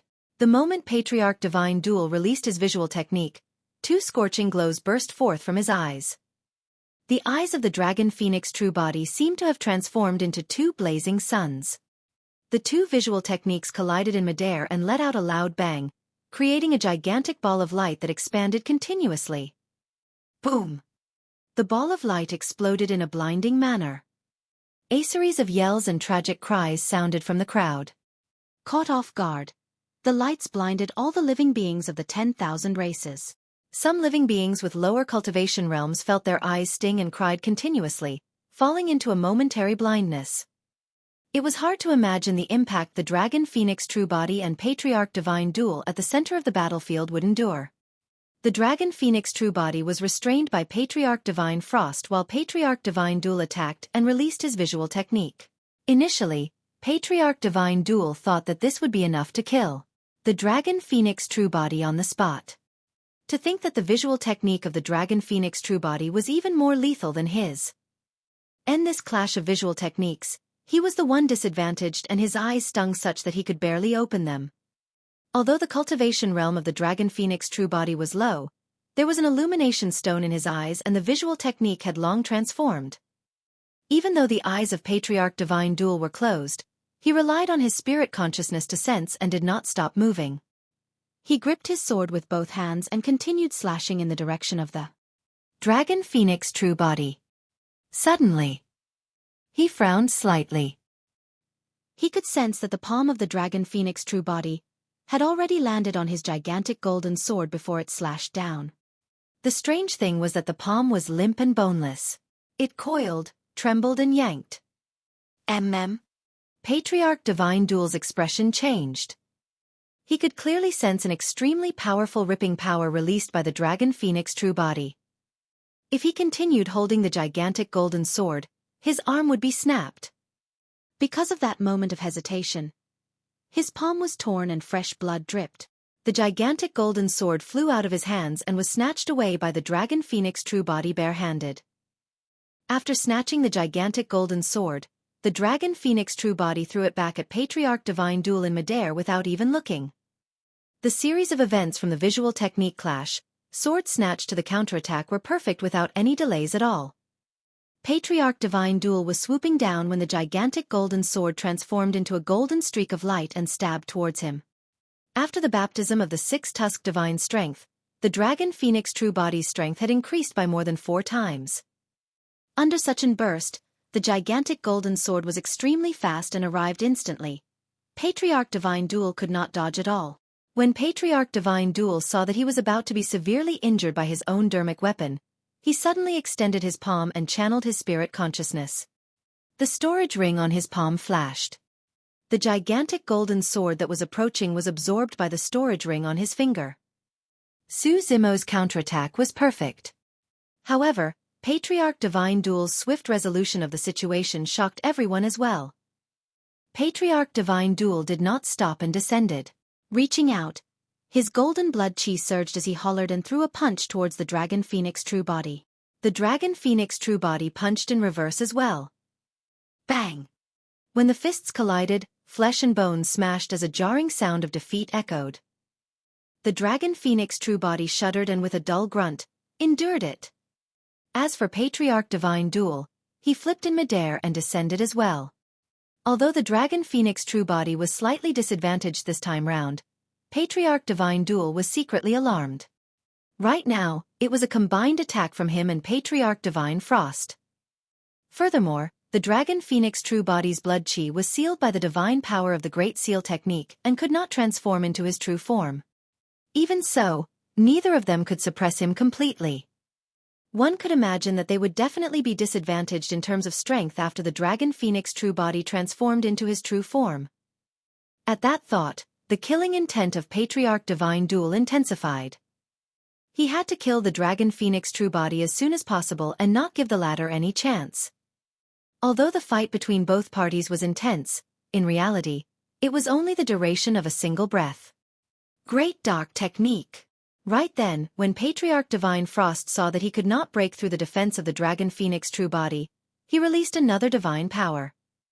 That greater divine power was extremely famous in the God Race and was one of the strongest killing powers among the God Race divine powers. It was on par with the Great Light Technique. A darkness appeared in front of Patriarch Divine Frost's chest and spun continuously, as though it had formed a gigantic dark vortex that could absorb all power and devour all living beings. The Dragon Phoenix True Body felt his scalp tingle when the Great Dark Technique descended. He felt a sense of danger.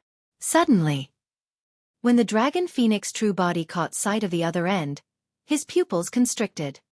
The gray-colored ripples and fog created by the power of Barren, he released could not escape the devouring power of the Great Dark Technique either. The gray fog around Patriarch Divine Frost was devoured by the dark vortex he released. Barren was dispelled.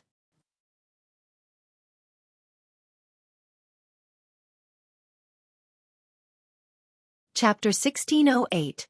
Comprehending Divine Powers. Chapter 1608. Comprehending Divine Powers. The Dragon Phoenix True Body was alarmed. The power of Barren could not defend against the Great Dark Technique either and was pulled continuously towards the gigantic pitch-black vortex. At the same time, the darkness enveloped the Dragon Phoenix True Body. He could clearly sense his blood chi and essence spirit power being extracted from his body and surging towards the darkness.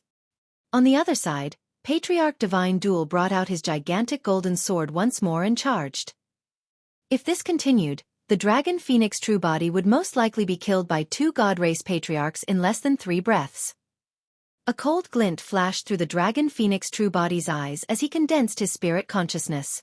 Suddenly, a scarlet dragon scale the size of a palm flew out from his glabella in the shape of a crescent. The entire void trembled when the dragon scale appeared. The world seemed to have fallen into silence. Even the living beings of the 10,000 races who were afar sensed an extremely terrifying aura from the dragon scale, let alone the two patriarchs, Divine Frost and Divine Duel, who were right in front of it. It was the reverse scale of a dragon. The two patriarchs, Divine Frost and Divine Duel, exchanged glances without hesitation. Both of them condensed their essence spirits right away and released their essence spirit secret skills.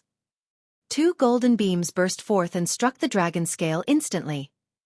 Immediately after, the two patriarchs, Divine Frost and Divine Duel, shuddered and shrieked. Blood vessels appeared in their widened eyes and they had pained expressions. Blood drained from the faces of the two patriarchs. Patriarch Divine Duel's figure paused as well and he frowned. His features were contorted as though he was undergoing immense torture. Thin tears appeared on the essence spirits of the two patriarchs in their consciousnesses. Even Patriarch Divine Frost's Great Dark Technique nearly dissipated. Great Healing Technique. The two God Race Patriarchs growled and released another greater divine power. The moment the greater divine power descended, milky white beams of light shone from the two God Race Patriarchs with immense vitality. Their auras gradually stabilized under the milky white light. The Dragon Phoenix True Body frowned slightly, feeling troubled. That was the benefit of comprehending many divine powers. The comprehension of an additional divine power would not only bring about a baptism for the body, bloodline and essence spirit, causing a massive increase in strength, it can also avoid danger completely. If not for that great healing technique, there was a high chance that the essence spirits of the two God Race beings would explode and they would die. And the consciousnesses of the two patriarchs, milky white powers enveloped their essence spirits, temporarily mending the tears on their essence spirits. However, it was extremely difficult to heal such wounds to the essence spirit. The great healing technique Divine Power could only save the two patriarchs and stabilize their injuries. In other words, although the two patriarchs of the god race survived, their essence spirits were severely injured and their cultivations could not advance in the future. Desolate Marshal. Endless hatred surged in Patriarch Divine Duel's eyes as he said coldly, "You destroyed my cultivation. I'm going to tear you to pieces." He was at his peak and had more than 100,000 years to live. Not for this accident, he would definitely advance to the late stage or perfected Mahayana realm in the future. There was a high chance that he could even become an emperor in the future. But now, the reverse scale of the Dragon Phoenix true body had severed his future hope. He comprehended a supreme divine power that could heal. It might be able to heal his essence spirit injuries. However, the problem was that his essence spirit was severely injured. It was almost impossible for him to comprehend a greater divine power, let alone a supreme divine power. Kill him. Patriarch Divine Frost narrowed his eyes and said hatefully as well. To begin with, he had already passed his peak and had less than 50,000 years to live. However, after experiencing the reduction of Barren and being severely injured by the reverse scale, he only had slightly more than 30,000 years to live. In that few breaths, he seemed like he had aged considerably. Patriarch Divine Frost channeled his great dark technique, and it enveloped the Dragon Phoenix true body. The Dragon Phoenix true body stood on the spot motionlessly with a lost expression. He was in deep thought and seemed like he had given up on resisting. When they saw that, Patriarch Wu Tian and the others heaved a sigh of relief and finally relaxed. Fufu, Desolate Marshal has already missed his final chance to escape. That's right. If Desolate Marshal retreated the moment he severely injured the two patriarchs after releasing his reverse scale, there would definitely be a chance for him to escape. It's already too late now. Even so, Desolate Marshal is indeed terrifying. Even two mid-stage Mahayana god race patriarchs nearly died despite possessing so many greater divine powers. On the battlefield, there was naturally no way the Dragon Phoenix true body would give up. He had merely entered a mysterious state. Up till this point of his comprehension of Barren, he had always been successful. This dermic art ignored one's cultivation realm and could reduce one's lifespan limitlessly.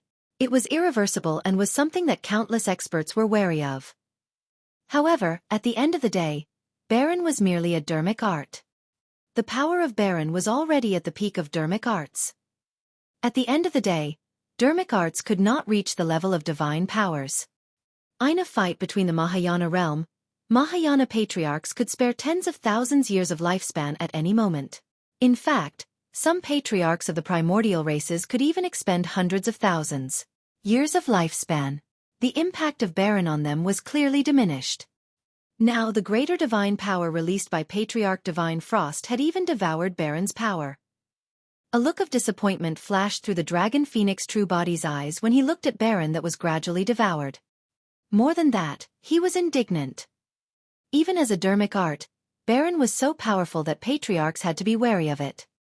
If Barren could advance a step further and become a divine power, what sort of power would it release? In such a dangerous situation, it triggered all the potential of the Dragon Phoenix true body. All the comprehensions he had gained from cultivating Barren over the years surged into his mind. At the end of the day, Barren was a form of release and control of time power. TS foundation was to speed up the flow of time on a cultivator. TT would cause a cultivator's lifespan to deplete rapidly in a short period of time. The Dragon Phoenix true body frowned. One after another, comprehensions revolved through his mind and he was about to break through that barrier to enter another realm of power. However, he could not break through that barrier no matter what. It was not so easy to comprehend divine powers. Many cultivators might not be able to master a single divine power even if they comprehended, accumulated and consolidated it for hundreds or even thousands of years. There's something missing. In a flash, the brain of the Dragon Phoenix true body spun rapidly as he recalled everything he had learned in his life. Everything flashed before his eyes like scenes. Suddenly, a thought flashed through the Dragon Phoenix true body's mind. Instantly, he seemed to have returned to the Tao inheritance ground and sat cross-D beside the stone statue of half-martial ancestor Instant. There, he entered the Void Reversion realm. There, he received more than 30 inheritance stone statues and deduced the martial Tao. Time sped around the stone statue. A single day outside was equivalent to a year of cultivation there. Actually, that was also a power of time passing. Be it Tao lords, patriarchs or emperors of history, none of them could defeat time and could not escape aging. Time was the fairest for all living beings. You're tuning in to the Xueqi's Martial Arts Saga YouTube channel. Don't forget to subscribe and join us on this journey to catch the most captivating stories.